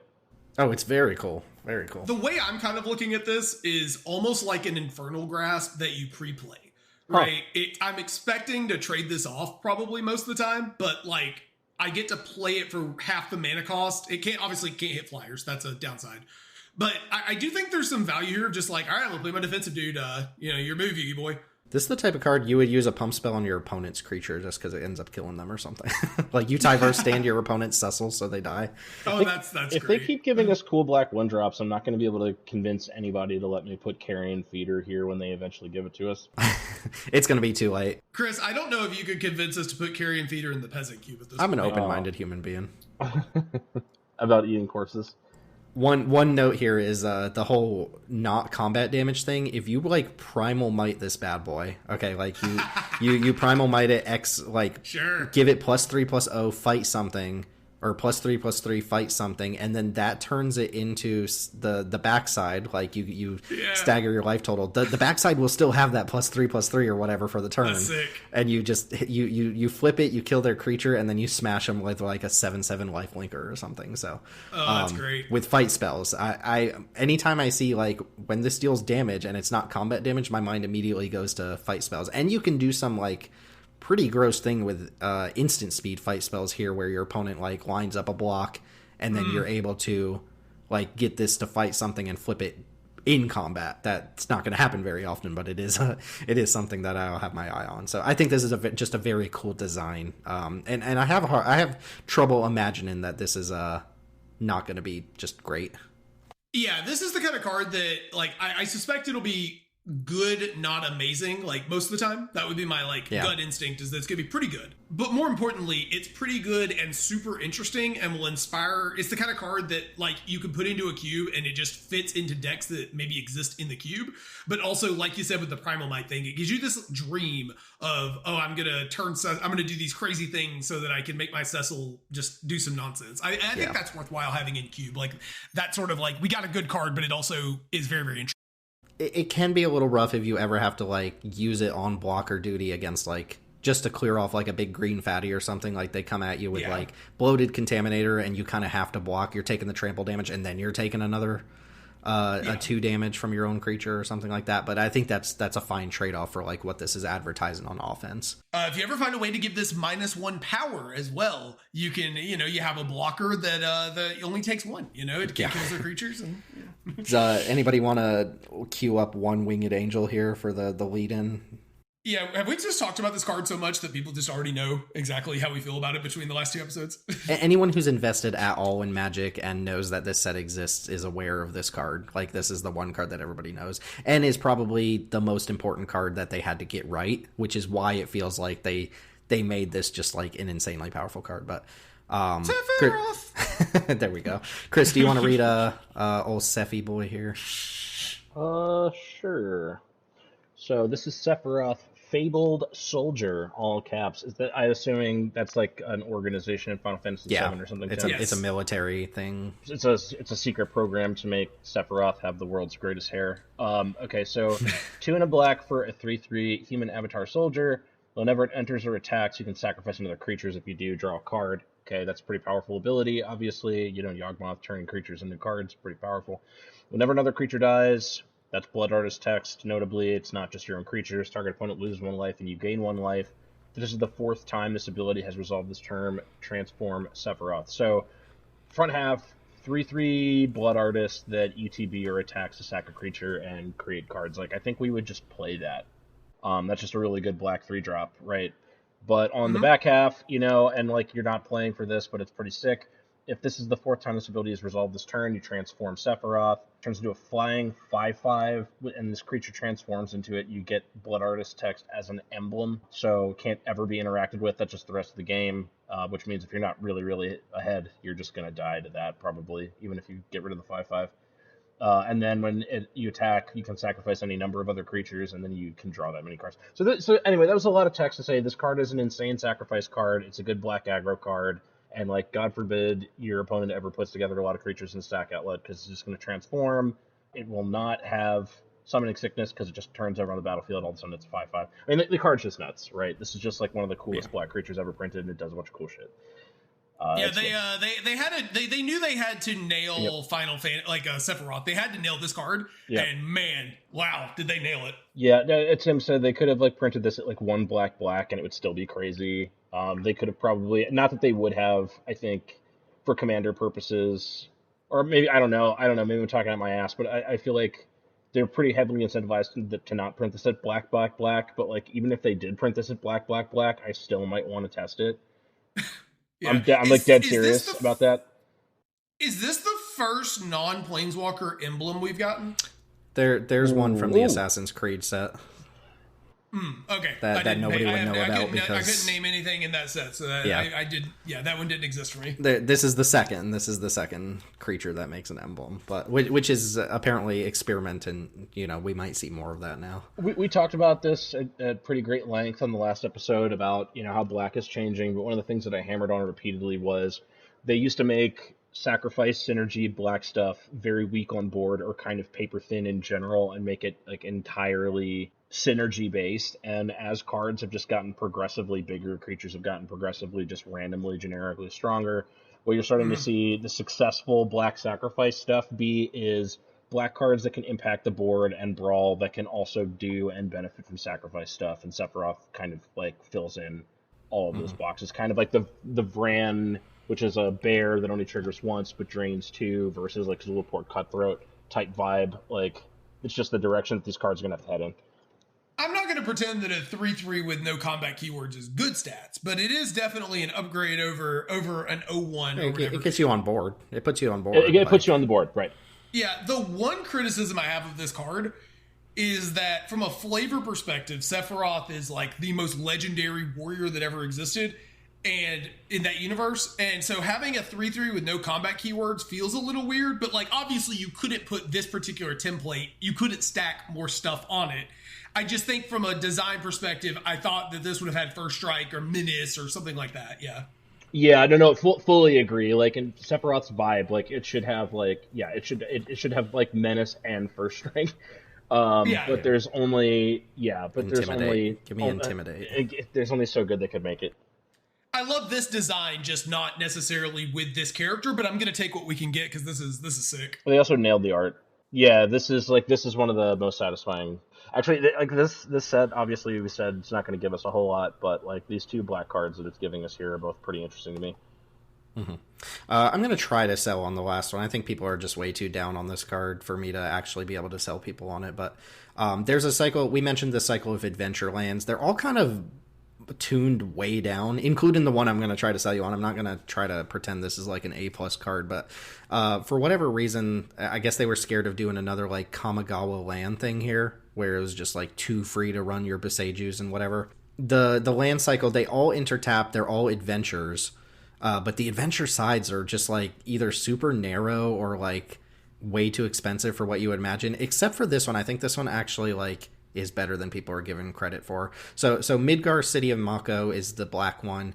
As a land, it is just a swamp that intertapped. Like it's a town technically. That doesn't matter for the purposes of cube or anything like that. But it is a black land that intertapped. But the adventure here is Reactor Raid, 2 and a black sorcery.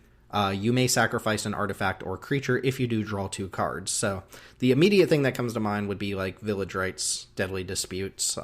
Basically the sack a creature, draw 2 type thing, sometimes with upside for 2 mana.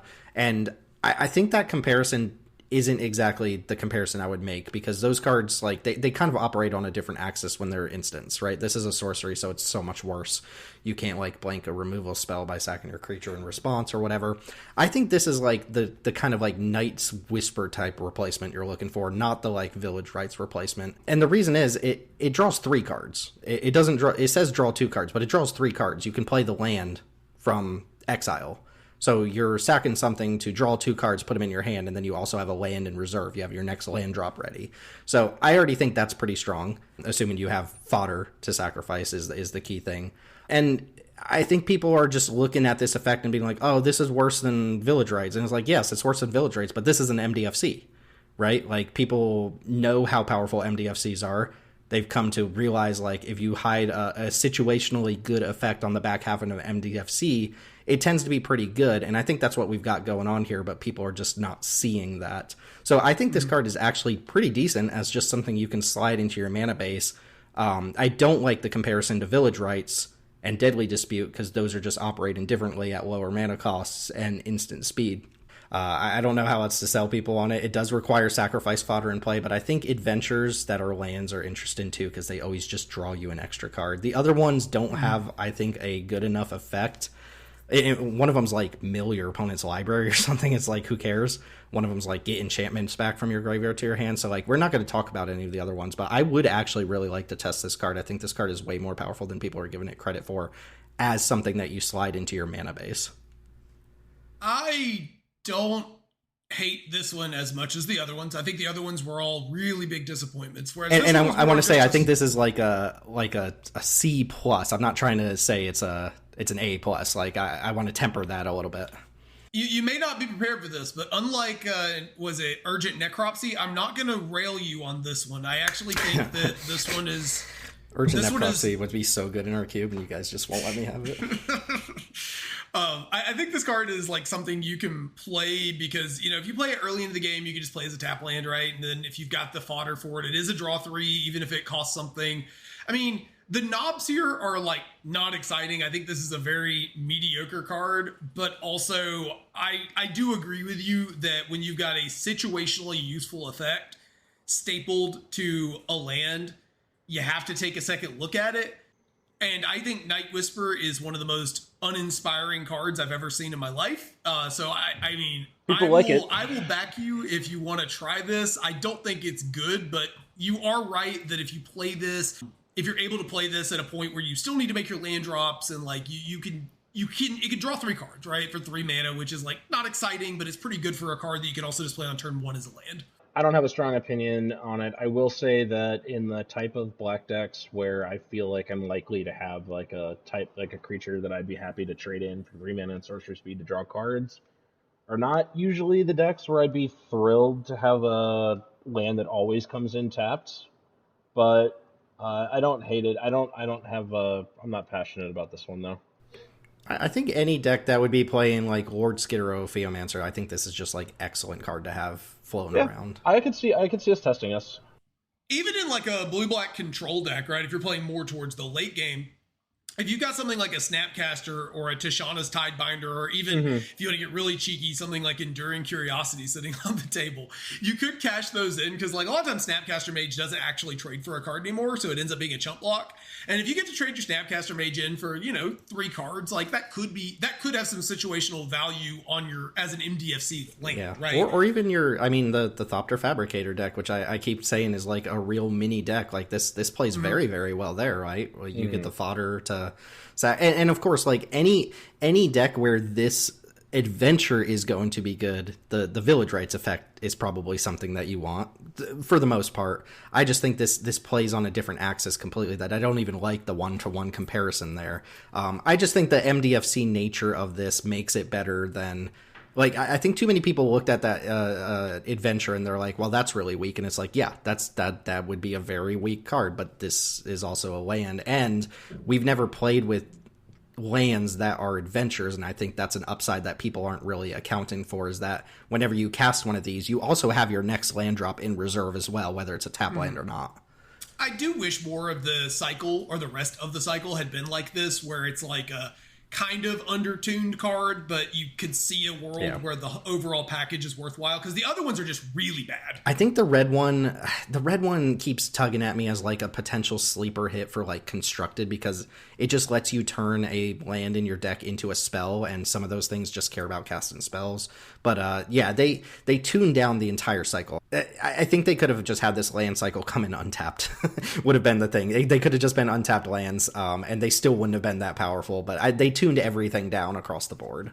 I think if they really wanted to make this a little more, if they wanted to tune it down but not be like this, they could have added shock or bolt land text to it too. That would have been a way to balance it, where they either tap unless you pay 2 life. Yeah, because like Fell to Profane is a terrible removal spell, but because it's an MDFC that can come in untapped, like it gets cut. It makes the cut. Witch Enchanter as another example. So I would like to test this. Basically, we have the Night's Whisper slot. I think that seems fair to me, but we'll I think all the rest of the cycle are like D's for the most part. I would say this gets into some like are D literal plus C Fs. minus. Literal Fs. Yeah. The green one's another one that's like, it's a big dumb vanilla creature that draws you a land, but is that really even that exciting? Not really.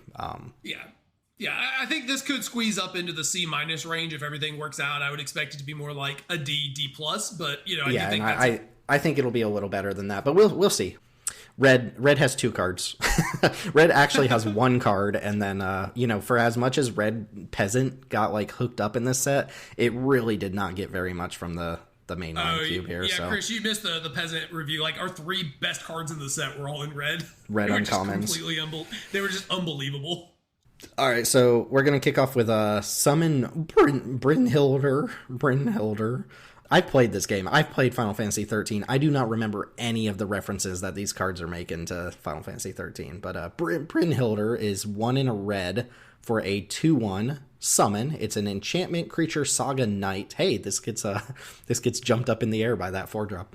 Chapter 1. Exile the top card of your library. During any turn you put a lore counter on this saga, you may play that card. Chapter 2 and 3 say whenever you next cast a creature spell this turn, it gains haste until end of turn. So just to break that down real quick, this exiles a card from the top of your library, and you have the turn this comes into play plus the following 2 turns to play it. So, three turns, as long as this thing remains on the battlefield, though. Or at least as long as it's on the battlefield during your turn, right? Because you have to have put a lore counter on it the turn you want to cast the card from exile. And then chapter 2 and 3 are pretty simple. They give your next creature haste each turn, which is not nothing. So Abbot of Carol Keep is the card that comes to mind. That one has prowess, but it impulse draws for the turn. This gives you a little bit more time to play the card that was exiled, and then has some additional text with the haste grant and stuff. So I think this is a really cool card. It's a cool little 2-drop. Our red 2s are starting to trend towards pretty powerful, with things like Inti and Draconautics Engineer and stuff like that. So I don't know like where the room to make this would be, or even how powerful the card is, because if they just kill it, you lose access to the card. So a lot of potential here. This is like the totality of the card, if everything works out, is a 2-mana 2/1 that drew you an extra card and potentially gave a creature or 2 haste, And that's not bad. That's not bad at all. So cool card. Hard to suss out how these summons are going to play, like we mentioned. So let me get this straight. Like, so the sagas, they trigger pre-combat, right? Or no, they trigger on your upkeep. Your main, as soon as you enter your main phase, your first main they phase. trigger. Right. Yes. Okay. So, like, the way these summons work, am I only going to be able to attack with this the turn after I play it? Like, on the third turn, Correct. it's gonna blink out. Yep, you get one attack with a 3-chapter summon, and you potentially get 2 blocks the turn it comes down and the turn after, but you only get one attack with this card. But really, it's only one block, because if you block the turn you play it, you're not getting the card, and you just basically paid 2 mana to give your opponent a card. So this gets to attack as a 2/1 once, and hopefully the idea here being that hopefully you can haste up other creatures and get a little more value out of it. And the idea here is also that you just replaced it with Chapter 1 hopefully as well. So again, summons are a big question mark for me. It's very hard to imagine how they're going to play out without actually playing with them. Yeah, it's a little weird to me that like this is like a creature on the first 2 turns, but it like disappears before combat on the 3rd turn. It's a little odd. But yeah, it's a cool card. I mean, I could see testing it. I know that Teld is targeting Engineer as like obnoxiously strong, so that's an option. Yeah, and there's definitely some synergies with giving creatures haste at this point, right? I mean, stuff like curving this into a Breaches is probably just like justifies having this card in your deck. Yeah. Assuming you draw on the next turn. I think there's a little bit of an awkwardness in that you are still time gated on the effect if you play it early into the game, but I'm not even sure this is the kind of card that we're looking to play on turn 2, even if it's an option, right? But I think the overall package here is fine, just because giving haste on so many creatures is super valuable. There's a bunch of, especially just even in red, it's pretty good. But when you move into other colors, especially giving your Adeline haste or your Svalin haste or, any number of insert green creature here haste is pretty good. We saw that with Arena of Glory.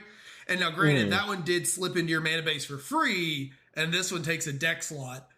But assuming you either eat a removal spell with this or you get to generate some value, it seems okay. The other downside of this, though, is that if you flip a good card, your opponent knows that and can elect to use their removal appropriately. And so, I mean, again, it's 2-drop. How much do you care? But these summons are so hard to grok because it does feel like there's this rush to get everything done with these cards. And this one doesn't attack or block particularly well either. I do like the potential play patterns on this. I mean, like, this is going to require the things line up, but like ideally your deck is built this way. Like, as a 2-drop, if you play this on the play, on the draw, I might, as an aggressive deck, board this out depending on what I was playing against. But like on the play, if you play this on 2, and then like what you do is like you draw a card essentially, and then that you're going to play the next turn, give that haste, and then attack with this and the other thing. I think that's like enough value, right? It might have a weird impact on the order that you want to play your threats in. Like you might elect to play something that you would otherwise not play first because you want to swing with this and you want to get that haste, like the haste going on that. But I think this is certainly worth trying out. Yeah.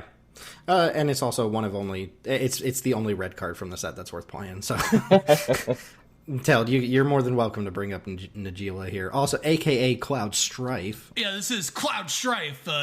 2 and a red for a 3/2. Whenever a warrior attacks, and it's a human warrior itself, you may have its controller make a 1/1 white warrior creature token that's tapped and attacking for white, blue, black, red, green. Untap all attacking creatures. They gain trample, lifelink, and haste until end of turn. After this phase, there's another battle phase and activate only during combat. I only mentioned this here because this is a pretty powerful commander card and just wanted to mention it because it's another one of the like 3 mana red dudes that make more dudes. But this one does have the option to potentially snowball. Now, granted, if you look, we don't exactly have that many warriors, so I'm not saying this is a dream you would get to live if you were running that, but it is. There is the snowbally thing because it can trigger off of every warrior attacking. So there is that dream.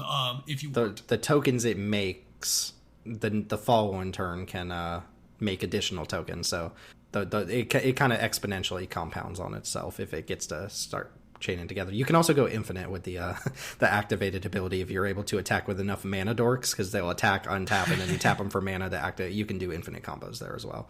Also, if your opponent attacks you with a warrior, you can give them a warrior that's attacking you, which is that fun. way you can get a death trigger on your Sephiroth. This was like what I was talking about, where they're like, what commander cards can we put on the bonus sheet and make Najila into Cloud Strife for some reason? But for us, I think you just want the immediate impact of War Boss and Rabble Master, and that's kind of where that lands. I think cool card. I snuck a third red card in here. Oh, did you? Oh, yeah. Go for it. That's a good one. I almost added this this morning. Yeah, arguably the best card from the Peasant Review, Chris. Samurai's Katana is blue and a red for an artifact equipment with job select. Did I not say 2 and a red? Did you say blue and a red? Maybe I misheard. I don't know. I thought I said 2 and a red. That's you might have, and I'm just mishearing. Anyway, it's continue. Anyways, so job select comes in as a 1/1. Equip the equipment to it. It gets +2/+2, has trample and haste, and is a samurai in addition to its other types. And you can equip it for 5, which is a ton. But this is a 3/3 hasting trampler that you can then move around. You can tutor it with your Stoneforge Mystic. There's a bunch of little synergies you can do with it. But this is actually, I think, the first 3-mana 3/3 haster we've gotten in red at Peasant. And it's the kind of card that's like borderline playable in our environment because we still do occasionally run a 3/3 haster slot, and this competes with those. Wasn't there one back in Kaladesh that was like 1 red 3/3 haste, like uncommon or something? With trample is the. Oh, okay. Sorry, yeah. This card is good. I honestly think that if they had upshifted it to rare and cut some off of the equip cost, you'd be looking at just like a good card. That's actually exactly what I said when I saw the card. Is that if you made the equip cost like 2 or 3, it would be a rare. Yeah, if you got that equip cost down to like 2 or 3, then I think this would be like a very worthy rare. At equip 5, this is not the type of mana sink that works at high power level. So I think this is essentially just a 3-mana 3/3 trample haste, which is still a fine card. But like you do want some sort of upside on that. Like 100%. If you're doing any sort of synergies, though, I do think this is probably can make the cut in some environments. Like this is a very good on rate for an equipment. A 3-mana 3/3 haste that you can tutor up with Stoneforge is a fine curve. Like it's fine curve. Yeah, it's a cool card. For the rare power level, you would want the equip cost to be somewhere there where like if you were on later game mana, you could draw a 2 or a 3 drop and slap this on it immediately, right, and start turning things into threats off the top of your library. Like that's what it would have to have. Art's cool. Yeah. Cool card. Like it. Moving into green, a couple more cards to talk about here, starting with Torgal, a fine hound. It's one in a green for a 2/2 uncommon legendary wolf.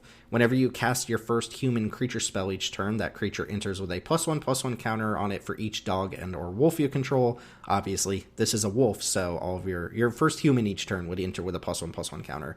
And then it taps for 1 mana of any color. And according to Danelius, this is the first 2-mana 2/2 of ever that can tap for 1 mana of any color with no restriction, like a Servant of the Conduit or anything. So I'm going to trust him on that. But I think there are just enough humans that you incidentally get some sort of bonus off of this, and that makes it, in my opinion, better than the 2-mana dorks that almost never do their secondary thing, like the Twitch and Doll and the Loam Speaker.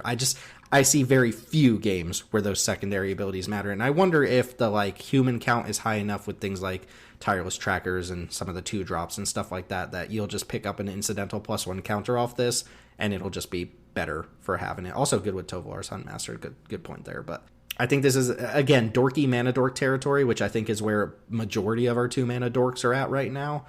So I'm looking for any sort of boost in power there, and I think this is probably incidentally better than like Llanowar Loam Speaker or Twitch and Doll.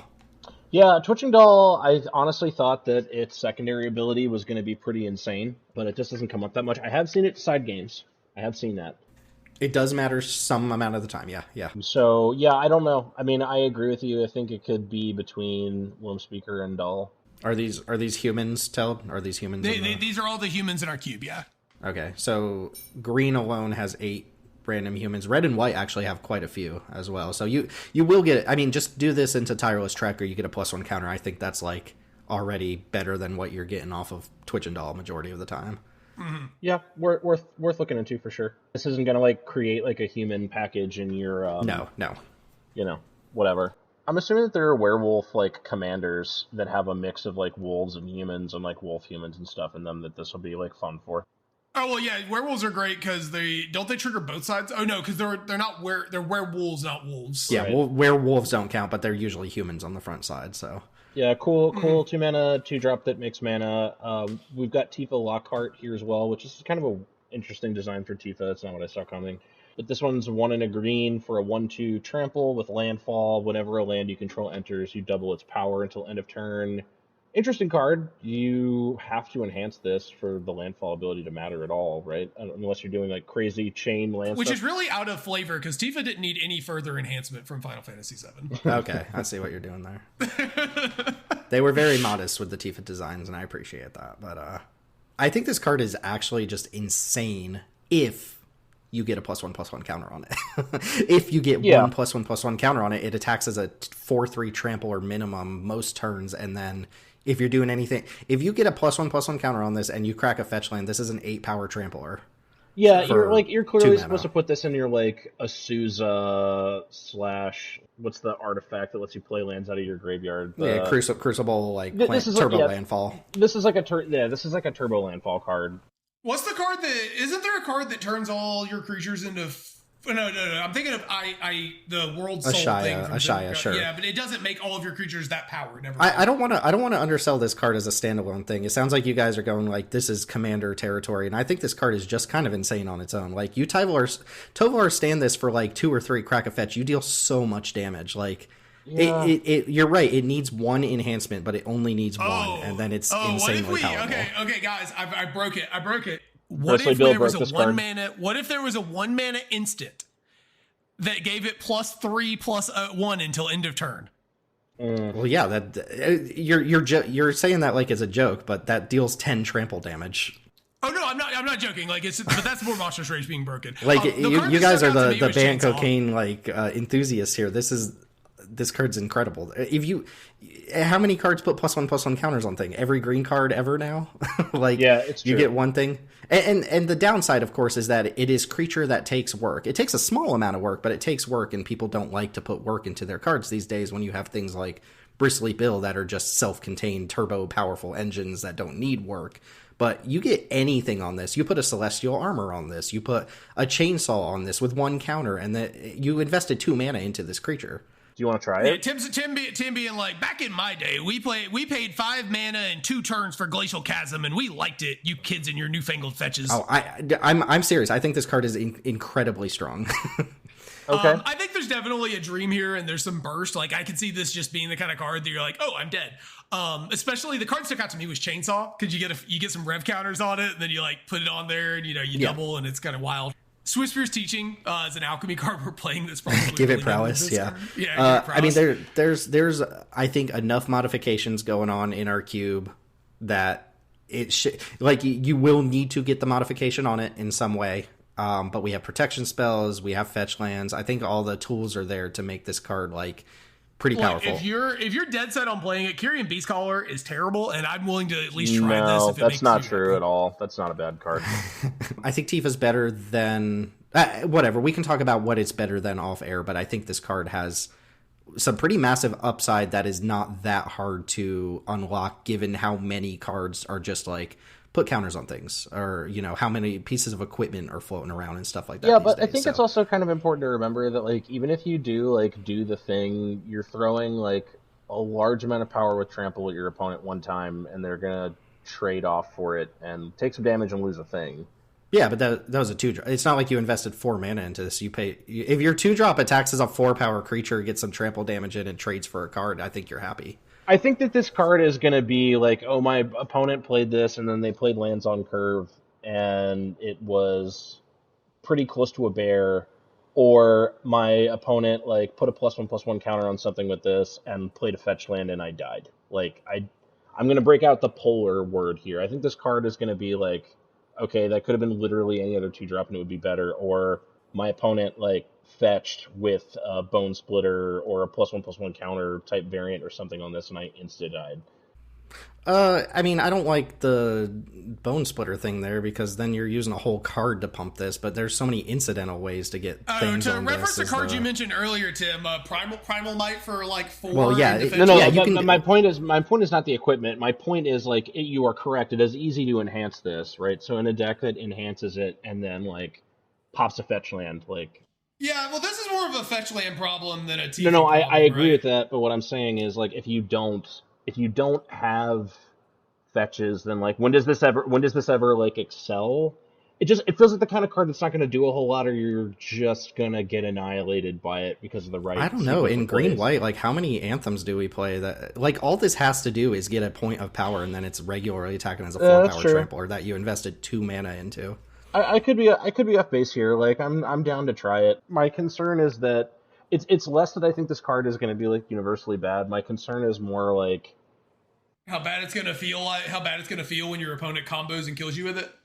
Yeah, when your opponent like plays isn't this that, and like cool, then like plays Luminarch Aspirant, like pumps it, and then like I mean I guess, but I'm suspicious of anything that can like combo. I drew this combo cards. I won the game. I just don't like cards like that. But we should test it. I mean, I would like to. I do think. I mean, it's easy enough to break up that. I mean, it's not like this thing has like Ward 2 or anything like that. So I don't know. I don't think you're going to see people one shot with this. I mean, you will. One every 10 games or whatever. Be really cool too. I think there's cool upside. It again, will our players take it? Maybe not. It requires work, and people don't like to put in work to the cards. So, but I think I think it's way more interesting than a lot of the other green 2s. I think it's more interesting than Bristly Bill. It's definitely not more powerful than something like Bristly Bill, though. So I don't want to overreach and be like, oh, this is the new best and green 2 drop. There's like no universe where we like were to replace Bristly Bill with this, right? Like, exactly. You're playing both. Yeah. You're playing if you're playing this card, you must. Also you need the Bristly Bills to. You must. Exactly. You must play it. This is our downgrade from the card that Foundation's cat, the one that doubles its power every time you play a fetch land. The Scytheclaw, the Scytheclaw cat. That thing was nuts. Okay, another big question mark for me. Bring back the 2 mana 9/9.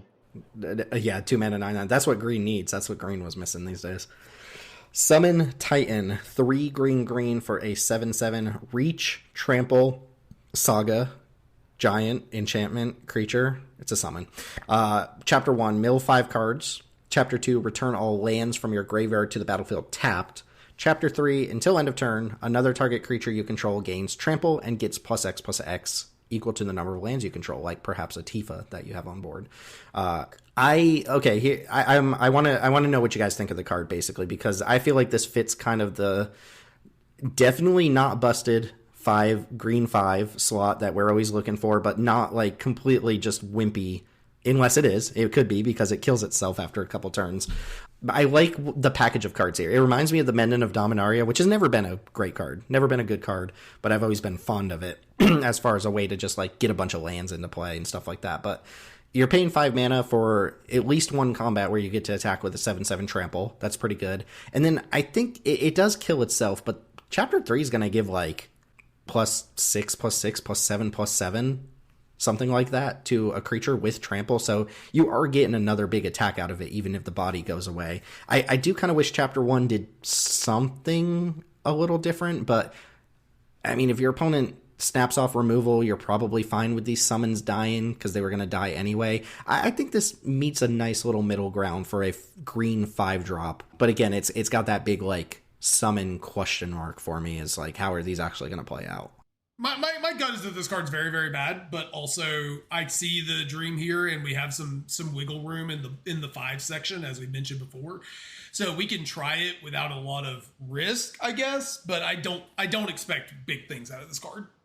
I think it's interesting enough to test. I mean, obviously, unless you are playing cards that other cards that utilize, cards in the graveyard as a resource, which, to be fair, we do. Like, the Mill 5 is not something that you can really easily look at as, like, ETB value unless you've got other stuff in your deck that cares, right? Which you might. Mm-hmm. But what I do like is, it's a summon, so it's short-lived, but, like, if your 7/7 reach trample, like, lives until the 3rd chapter goes off, then, like, it's probably going to be the thing that swings the, like, deadlock in the game anyway, right? And if it lives long enough for you to say, like, play it, untap with it the next turn, you're probably ramping for, like, at least 2, maybe 3, and then forcing them to trade off on a 7/7 Rage Trample. I don't think that's a bad card. There are more powerful options. Yeah, it's not in Gargaroth territory, but I think it's like a solid tier below without being like too far below.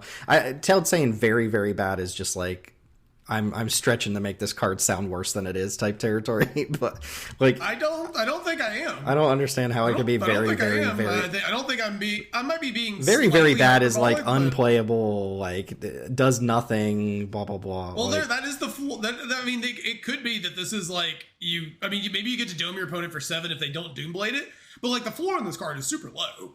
Like, I'm not saying that that's a definite reason not to run it. I'm just telling you what I think. I don't think it looks very good to me, but like I'm willing to be proven wrong, and these summons are really hard. I don't think it's going to overperform, but I think very, very bad is just like like. Yeah, well, by the time you're like, think about it this way, because like by the time you're on 5 mana, you don't actually care about the extra lands. You've already got all the mana you need in your green. That's not true. You got landfall triggers. You got stuff that cares about.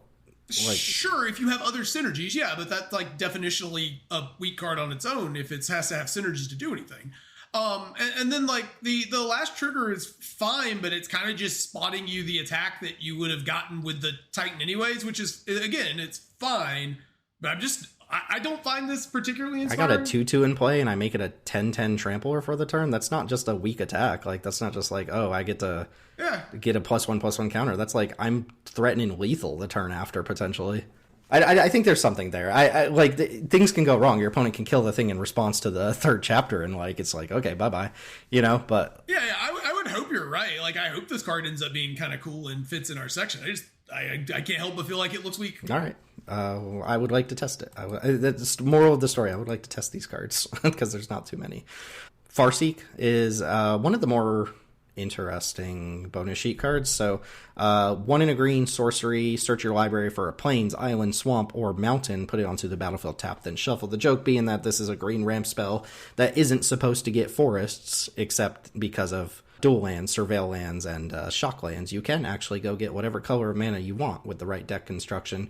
We never considered rampant growth. We played that really bad, like go fetch a forest card from Ixalan, Lost Caverns, Glimpse the Core, whatever it's called. I think Farseek being able to fetch up a surveil land makes it significantly better, right? Oh yeah, yeah. I think we should play Farseek. Yeah, it's also good fixing if you've got with shocks and surveils. You're pretty likely to have one in your deck, and so I don't think there's a lot to say about this card other than if you play this with a fetch land and your Tifa, it's going to have like 16 power or whatever, and that's cool. This card's also really, really great if you are a Triumph gamer. Yeah, like if we were to ever cut the fetch lands and go back to running Triumphs instead, this just gets even better. In the world of Triumphs, being able to pay 2 to ramp 1 and get 3 colors of mana is pretty insane. Yeah, it's been a million years since this card was in Standard, but the last time we did have it, we had Shocks. It was the backbone of the best deck in Standard for the entire time it existed. Return to Ravnica block, is that right? Yeah. Cool. Yeah, with the Jund deck.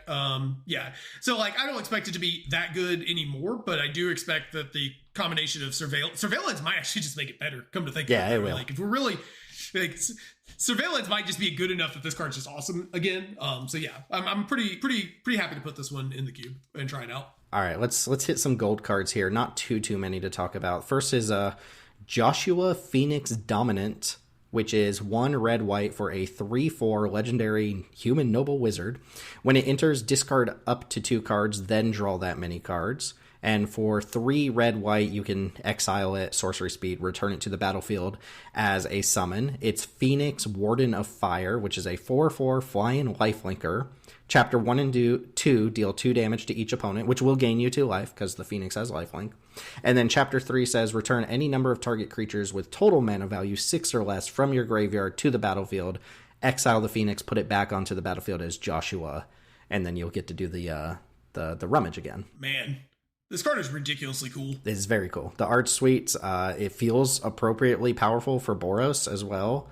I like that ETB. It's not the Seasoned Pyromancer text where you can like draw on an empty hand, but I think that was an oversight on that card anyway, so I wouldn't expect that again. It is competing a little bit with Tersa Light Shatter that we just got out of Tarkir Dragonstorm as far as like the 3 mana thing goes, but there's a lot of upside here. I mean, it takes a little bit to get the full value, but you're paying 3 mana for a 3/4 up front with some card selection. I think that's a good starting point. So I'm not sold this as like Boros' best card of all time or anything like that, but it feels like they jacked up the numbers just enough to make this like a pretty strong card.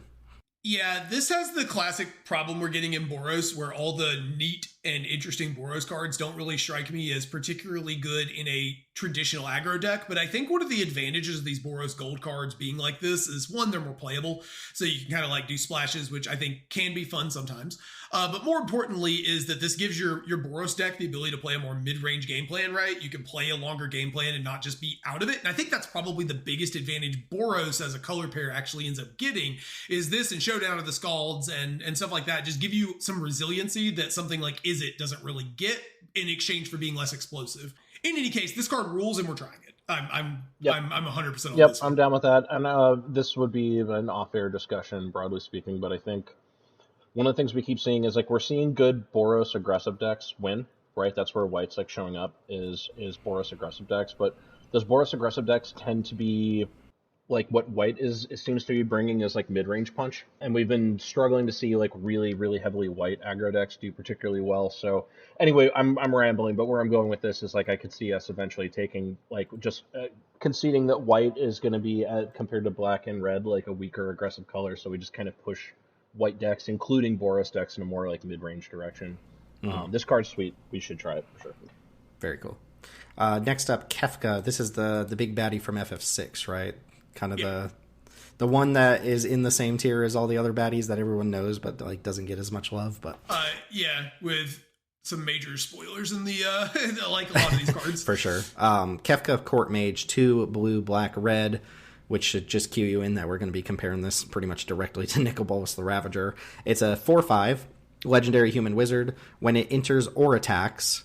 Oh, I didn't realize it was on attacks as well. When it enters or attacks, each player discards a card. Then you draw a card for each card type among the cards discarded this way.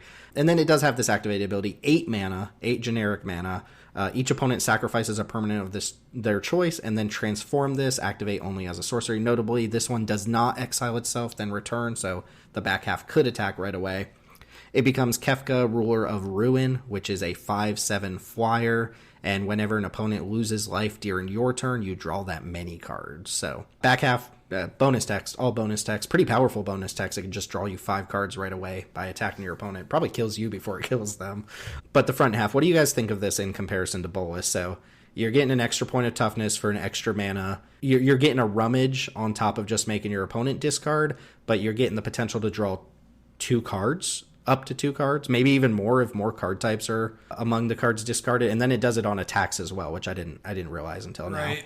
I think this card has definitely got the ability to be more value up front, right? Like, because you're getting potentially you're turning this into like draw 2, your opponent discards a card, you're up a bunch of resources. Getting to do it on attacks is obviously great if you untap with it, though. 5 mana 4/5. Good luck with that. You did just make your opponent discard though, so maybe. The flip side though, I actually think is a good bit worse than Bolas's flip, and I'm not really putting a lot of stock into that because you don't flip Bolas that often. But when you do, Bolas, if I recall correctly, blows stuff up. I can never remember all the lines of text on there, but it does good things. And not being able to interact with the board when you flip this makes it a little awkward because now you're just like, all right, well, do I block with my 5/7? I can't really catch up on the board. Maybe a 5/7 blocks better than a removal spell in some spots, but like you said, you're probably, if you hit with this, like, it's not a May ability, so there's a good possibility you can't flip this without killing yourself. This is the card. But I'm sorry. I just realized this is the card that Chris wanted Aclazotz to be. It's got the fifth. It's got the 5th point of toughness. It has the attack, discard a card trigger. I didn't realize this was on attacks too. This eats a card out of your opponent's hand every turn. That's pretty brutal, actually. While drawing you cards. For sure. Yeah, keep in mind though, like the 8 ability, when your opponent sacrifices a permanent, they're probably sacrificing a land or a token. So yeah, no, the sack a permanent of their choice for 8 mana seems a little trinket texty to me. Tuned down, yeah. Yeah, I mean, I wouldn't be opposed to trying this over Bolas just because Bolas has been around for so long, but I think Bolas is is almost like incontrovertibly better than this. I wouldn't go with that. I think I think Bolas is probably better, Chris, but I wouldn't go so far as to say incontrovertibly. This card generates a lot more value in the short run than Bolas. Yeah, I suppose that's true. Bolus flies. That's the number one. Mhm. Bolus flies. So I think even though it's smaller, it's more combat relevant. Oh, that's a good point. I'm making the comparison to this so much that I just assume this card has flying and the front half does not have flying. That's a good point. No, Bolus flies. That's thing number one. And then thing number two is people don't flip Bolus all the time, but Bolus flipping is really scary because A, 7 mana is a lot more attainable than 8. That's just a matter of fact, right? The difference between 7 and 8 is really big Right. from a statistical standpoint. And when Bolus flips, it can either... It wins the game. It, Let's yeah, be yeah. honest. I Like, mean, well, so it's Planeswalker, right? So it can't just like flip and then get tagged with a Doomblade. It draws 2 cards, kills a creature or Planeswalker, or like straight up reanimates for a creature or Planeswalker. And I think that the ultimate is a lot more like when someone plays Bolas, I have to discard a card as a 4/4 flyer in play, and then that activated is only 3 more mana than whatever mana we're currently on. I feel like I have to kill Bolas like Mhm. like quickly, or I'm gonna die. Well, you probably have to kill this quicker than Bolas, though, right? Because if you get to a second attack with this, you're probably hellbent. Yeah, I mean that's true. Like I think I think this is worth trying simply because with the attack option on it, this strikes me as the type of card that like a Grixis mid-range deck, if you're like backing it up with the appropriate removal to keep it like slightly understated for its cost, in a position to be able to attack, that's pretty sweet. Like this kind of strikes me Yeah. as more like tempo-y than Bolas in that respect, but like the back half just strikes me as like non-text, whereas on Bolas it doesn't. Yeah, to be clear, I would start with assuming Bolas is better, but it's been in the cube for 37 years, and Mhm. it might be interesting to try something else out for a season and just see what happens. I like the justification of give Bolas a rest. I'm tired, boss. More Yeah. than whether I think the card is better. He's been the arch villain of the cube for 6 years. It's time for him to take a vacation. Right, right. Okay, Spira's Punishment. Hey, a 7-drop made the cut here. 4 black, green, blue, so Sultai mana plus 4. 7/7 legendary Leviathan Avatar with flying. When it enters or attacks, exile a permanent card from your graveyard at random, then create a tapped token that's a copy of the card. If you exile a land this way, you repeat the process. So you can hit lands, but every time you hit a land, you get to kind of keep going until you hit a non-land, which is cool. So random reanimation of any permanent on ETB or attack, 7/7 flyer. Does this make the cut? It's a green card. It helps that it's a green card. Yeah, I mean it's definitely better than the current Sultai card we're running because that card is very bad. Is it That very card very worse is than- table that card very is- very that bad? card might be Can worse we? That card might be worse than Titan. People are not into Table, by the way, Chris. They're not into Table. Okay, fair enough. This card, I think this card's pretty good though, right? It's like, I mean, the turn you play it, it can be a little awkward because it doesn't guarantee stabilize you. Because like if they just Doomblade it, like you get a turn to kill them where they don't have necessarily any defense from the card they reanimate, but you're guaranteed to get some stuff off this. You can't whiff on lands, which is nice. So I think this card is pretty good, or at least testable. 7 mana is a lot to ask for, but like the rate's pretty good. It's probably going to be the biggest creature on the table if you're not against a green deck, and it guarantees you some value. And there's some really good hits you might be able to instantly hit. You can set your graveyard up potentially with like cards like Malevolent Rumble, or, you know, even if this is, for example, one of the things that could come up is this is like, you cycle your Generous Int, and the Generous Int's the only other card in your graveyard. That does occasionally come up. So stuff like that could be relevant as well. Yeah, this plus any medium-sized creature you get back, or it's non-land permanent, so you might be able to get like, I don't know, a Ranger's Class or something. I don't know, any or mid-rangey Vivian's style. Monster's Advocate. Yeah, or Planeswalker. Yeah, I mean, as long as this hits not Land of War Elves, like I think you're happy. Yeah. This might seem like a little bit of a weird quibble, but I'm not really sure why this doesn't have trample. I feel like it should. But in any case, I think this is a worthwhile card to test. I think it's not like so overwhelmingly attractive that we're necessarily going to see it get played a lot. But I'm still in search for like a Sultai value card. This is another one of those cards where like it would have been cool to see them maybe have the same effect but be smaller, like a little smaller and cost less. Yeah, I don't know. We'll see. Yeah, but Sin was definitely the biggest thing in Spira, so. Yes, that is true. All right, I was kind of combing through again, not for us. I think this card's very boring, but might be very powerful. Vile Smasher the Fierce got reprinted here on the bonus sheet as Clive Rossfield. I guess that's a Final Fantasy 16 character. That's is he like guy. bonded to Ifrit? Yep. Okay. Yeah, I think he like transforms into Ifrit or something. His card is in the set and he becomes Ifrit, so I assume that's the thing. Gotcha. So Vile Smasher, for anyone who has never played Commander, it's 1 black red for a 2/3 with partner. Ooh. You can have 2 commanders if both have partner. Ignore that. And then whenever you cast your first spell each turn, you choose an opponent at random and it deals damage equal to that spell's mana value to that opponent. And obviously, like, you're supposed to play this in multiplayer.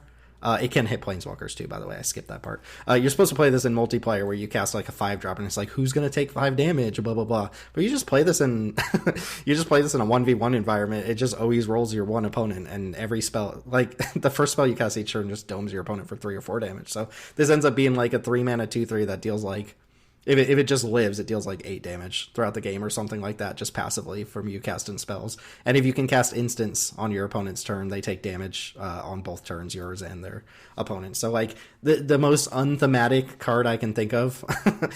But if you're just looking for like pure damage output in your Rakdos section, I didn't want to ignore this card. It does exist. It can deal a lot of damage. Yeah. And if you're doing things with like high mana value cards somehow, like Treasure Cruise, deal 8 damage to you, like there's considerations there as well. I've heard about this card a bunch, obviously for Commander, but now that I'm like reading it, I'm a little surprised I haven't heard it discussed more in the cube context, just because if you do have like a Rakdos mid-range deck in your cube that's playing like a bunch of removal and then like black like 4, 5s, and 6s like Inferno Titans and stuff to win the game, this kind of feels like it could just be a win condition, right? I mean, it's understated, but I mean, it feels like if you stick this on 3 and then just spend the remainder of the game like Doomblading, Lightning Bolting, and Tightening, then it's probably going to rack up a bunch of damage really fast. Yeah, this is a card I originally had on here and took it off because I find the stat line just too egregiously bad in Modern Magic. But if you are obligated to either kill your opponent or kill this, like you don't really have a choice not to do one of those 2 things. Yeah, I mean, it will kill you if you don't take care of this at some point in the game. It is the definition of inevitability. It just racks up damage for playing the game. So I think it had a very short-lived moment in the Vintage Cube recently. I think they tested it out there. I doubt it's there still. Yeah. Yeah, it was like a CEDH All-Star for a minute, if I recall correctly. Yeah, I mean, 2-color partners are broken for competitive Commander, but we got a blue-green land here. So again, they kind of like didn't do anything with towns in this set. They made this new card type. There's like 4 cards that reference towns. It's the blue-green archetype in Limited, but it's not like there's just one color pair that cares about towns for some reason. But that does mean that we got an interest in blue-green tap land to talk about here. This is Bolam Garden Seed Academy. It's Seed, right? It's not CD. I always didn't know. I always read it as Seed. Yeah. Okay. Seed Academy. This is a tapped town that taps for green or blue, and it has an activated ability of 5 green blue. Tap it, transform it, and the ability costs 1 less to activate for each other town you control, which doesn't mean anything for Cube. It becomes Bolam Garden Airborne, which is a 5/4 vehicle with flying. When it attacks, draw a card, and it has crew 1. If you're not queued into Final Fantasy VIII, this has got to look like the most wild card in the world. But yeah, Teld, you mentioned, I slyly mentioned this earlier, and you said you think this is a card that we should actually talk about and keep on the dock and consider here over probably Restless Vinestalk, which is in our cube right now. So what are you thinking with this one? Yeah, I mean, it's just Restless Vinestalk isn't super impressive, and I think this card is at least a side grade. Being able to generate value, having flying is pretty nice. You can do this on your opponent's turn, which plays a little bit better with some of the current blue-green kind of stuff you regularly see. I guess the downside is that you can't really play it as effectively as like your opponent has a Wrath up and you're trying not to overextend, right? You kind of have to you can do it after they Wrath, but it kind of lets it face up. But I do think this card just seems pretty good. I will admit I did miss that it does have a crew 1 cost. I just saw it as a creature. So there's a bit of downside there if you get Wrath and you don't have like a creature to play to crew it, I guess. But, this can generate value. It's an evasive attacker. It's probably at least as good as Vinestalk. I don't know if it's better. I don't know which one of those cards is better. I'm not sure either. I mean, you're talking about 8 mana to get this flipped effectively 8 mana to get this flipped, and then you have to put in extra work to get the attack in. But it is a single activation as opposed to Vine Stalk's like multiple activations. My guess is like you just don't activate creature lands all that often anyway, and I doubt you would activate this very often. So I think they do fall kind of like in the same camp, if you will. Yeah, I guess the question you have to ask yourself is which one do you think is going to have a bigger impact in the situations where you do have to use them? Which Vine Stalk's cheaper, so there's that. But green's good at making mana, so good luck figuring that one out. Yeah, the only land worth talking about too. Man, there's a lot of towns in this set. There's way too many towns in this set for there to be just like as many bad lands as they pumped into this Final Fantasy set. There's so many bad lands. All right, what's the commander card you wanted to shout out here? Yeah, so this is Celeste Rune Knight. It is a 4/4 for Mardu +1, and whenever it enters, you discard any number of cards, then you draw that many cards +1. So you go up a card, so it cycles. It's more of a Bowl Drifter than your traditional discard 2 kind of card. And whenever one or more other creatures enter, if one or more of them entered from a graveyard or it was cast from a graveyard, you put a +1 counter on each creature you control. So it has some synergy with cards like Bloodghast and the other graveyard synergy cards. We're not on a ton of those, but you really only have to have 1 or 2 of those in your deck for this to be good, because the base rate's pretty good. You get to basically guarantee your hand is not going to have any garbage. At least, you like say you've got like 3 bad cards for a matchup. You're sitting on some Doom Blaze versus a control deck or something. You can discard a good number of cards with this. So going up a card is really, really nice. And I think it's just a cool synergy card. The Mardu space has been, Zergo didn't exactly go over well, even though it's had a trophy deck already. Really? Have we gotten bad feedback on that card? Because it seems like it should be good. I mean, it's just more the usual suspects refusing to play it. Yeah, it's people who aren't playing with or against it who are saying like, this card's terrible, I would never play it, rather than trying the card or anything. Gotcha. Yeah. So a few notable cards. I mean, this works with like cards like Sarah Paragon. It works with cards like Enduring Innocence. Obviously Black has insert number of ways to do it. It's substantial. So I think there's a good number of ways you could potentially trigger this. Cards like Undead Sprinter can trigger it, and Cruxa and all that sort of stuff. So I don't know how good this card ultimately ends up being, but I think that I think it's more likely to see play in our cube, since the baseline is a guaranteed value card. Mm-hmm. I would like to sit on Zergo for a little bit longer. I think it's still fairly new, like 3-4 drafts under its belt. I think there's a lot of potential there. So that's in my opinion hurting the chances of another Mardu card right off the bat coming in. I like what this advertises as Small Ball Reanimator. That's the commander deck that comes in the Revival Trance deck. The Final Fantasy VI deck is like an Alesha Who Smiles at Death style deck, where it's like Small Ball Reanimator stuff. And I kind of like that idea with Celeste being like, okay, instead of going big Reanimator, we're going little Reanimator with your little recursive dudes and paying you off by pumping up your board. And the ETB is good. I didn't realize it was +1, so you're just always up a card, no matter whether you discard or not, and then it does shape up your hand. So there's a lot going on here. Does require a little bit of a build-around potential, but that's expected with the 3-color cards.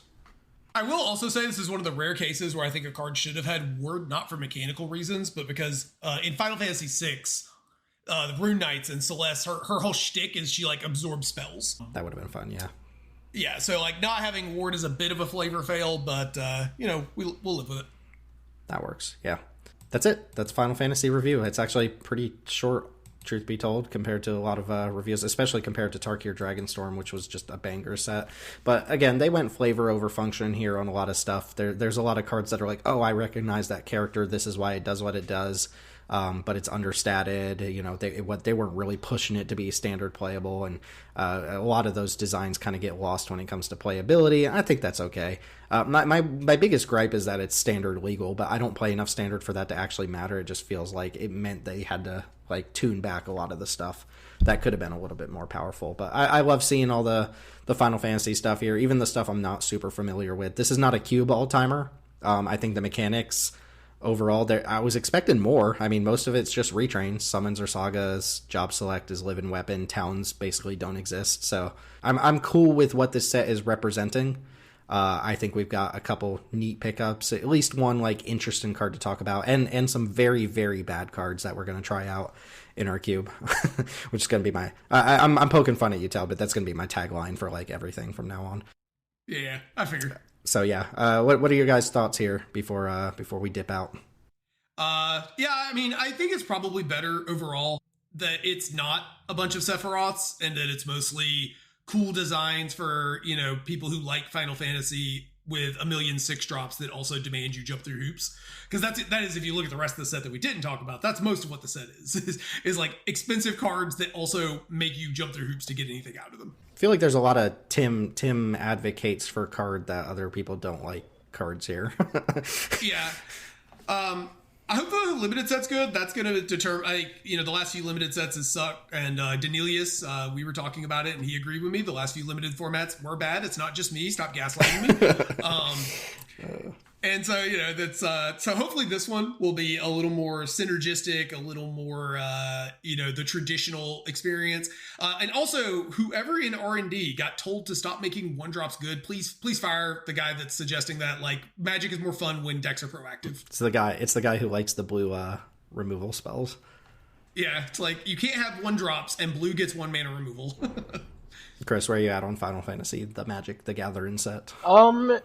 It's cool. It was a reminder that there's like so much more to Final Fantasy's like history than I'm actually familiar with, because at the end of the day I've only really played 3 of the Final Fantasy games for a person who enjoyed them so much. Interesting set. It's a little bit of a weird one because like as far as properties to do universes beyond on, this is like one that's like one of the least offensive to me, probably because I'm a fan, yada yada yada. But if you're going to tune down the power level of the set, but you're going to make it standard legal, but it's not going to necessarily be comparable to some of the other properties, then aren't you kind of like just printing a collector's item? Do you know what I mean? Like, it feels... Well, we're going to be excited if this is the case with the incredible Arachno Boy. Oh, like, yeah. that's going to... It's are going to you be a aware good of that, thing Chris? in that case, right? Because Yeah. Are you aware of the Spider-Man garbage that's coming up? Oh, with the God, arena version? No, what's Okay, happening? so check this out. I know I said I had to go, and I really do, but this is pertinent. They didn't get the rights to put Spider-Man on Arena, but because it's standard legal, they are going to make a carbon copy version of the set with different art and different names for every card in the set for Arena. What?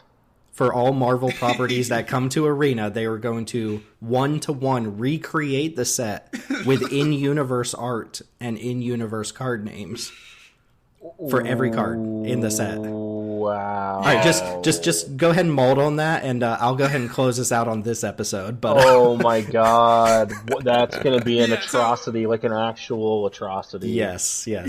We'll get to that. We'll get to that punchline when we get there. But I'm gonna.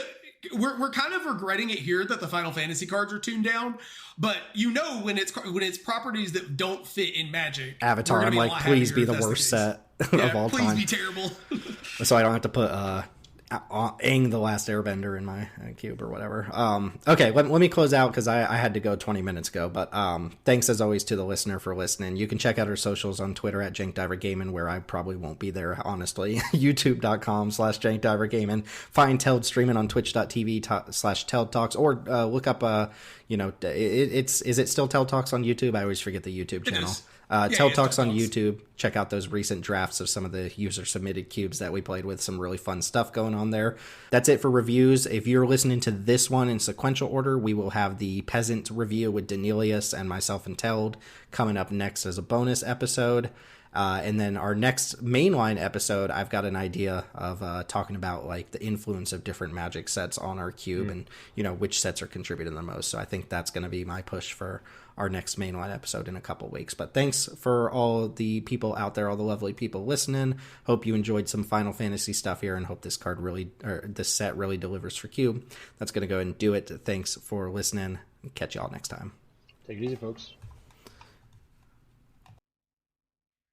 All right, quick farewell since it's been such a long review episode. Teld, I'm going to shoot a couple card names your way, and I just want you to give me your honest opinion about them.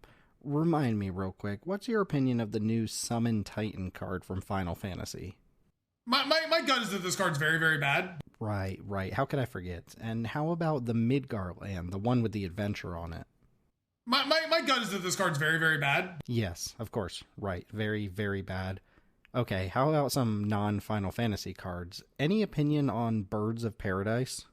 My gut is that this card's very, very bad. Mm-hmm. Okay, yes. And how about Swords to Plowshares? That card might be worse than Titan. Perfect. And what are your thoughts on Quintorius Warmaster? Okay, yeah, that's what I thought. Oh, here's a good one. Taval the Balanced Scale from Tarkir Dragonstorm. How does that one stack up for you? My gut is that this card's very, very bad. Great. Hey, Chris, I'm kind of getting butchered over here. You want to pitch in at all? Bois is almost like incontrovertibly better than this. All right. Well, this has been the Jank Tank podcast, and I guess I'll go fuck myself. But before we go, play the clip. Samurai's Katana is blue and a red for an artifact equipment with job select. Did I not say 2 and a red? Did you say blue and a red? Maybe I misheard. I don't know. I thought I said 2 and a red. You might have, and I'm just mishearing. Anyway, it's continue. Anyways, blue and a red. Blue and a red. Blue and a red.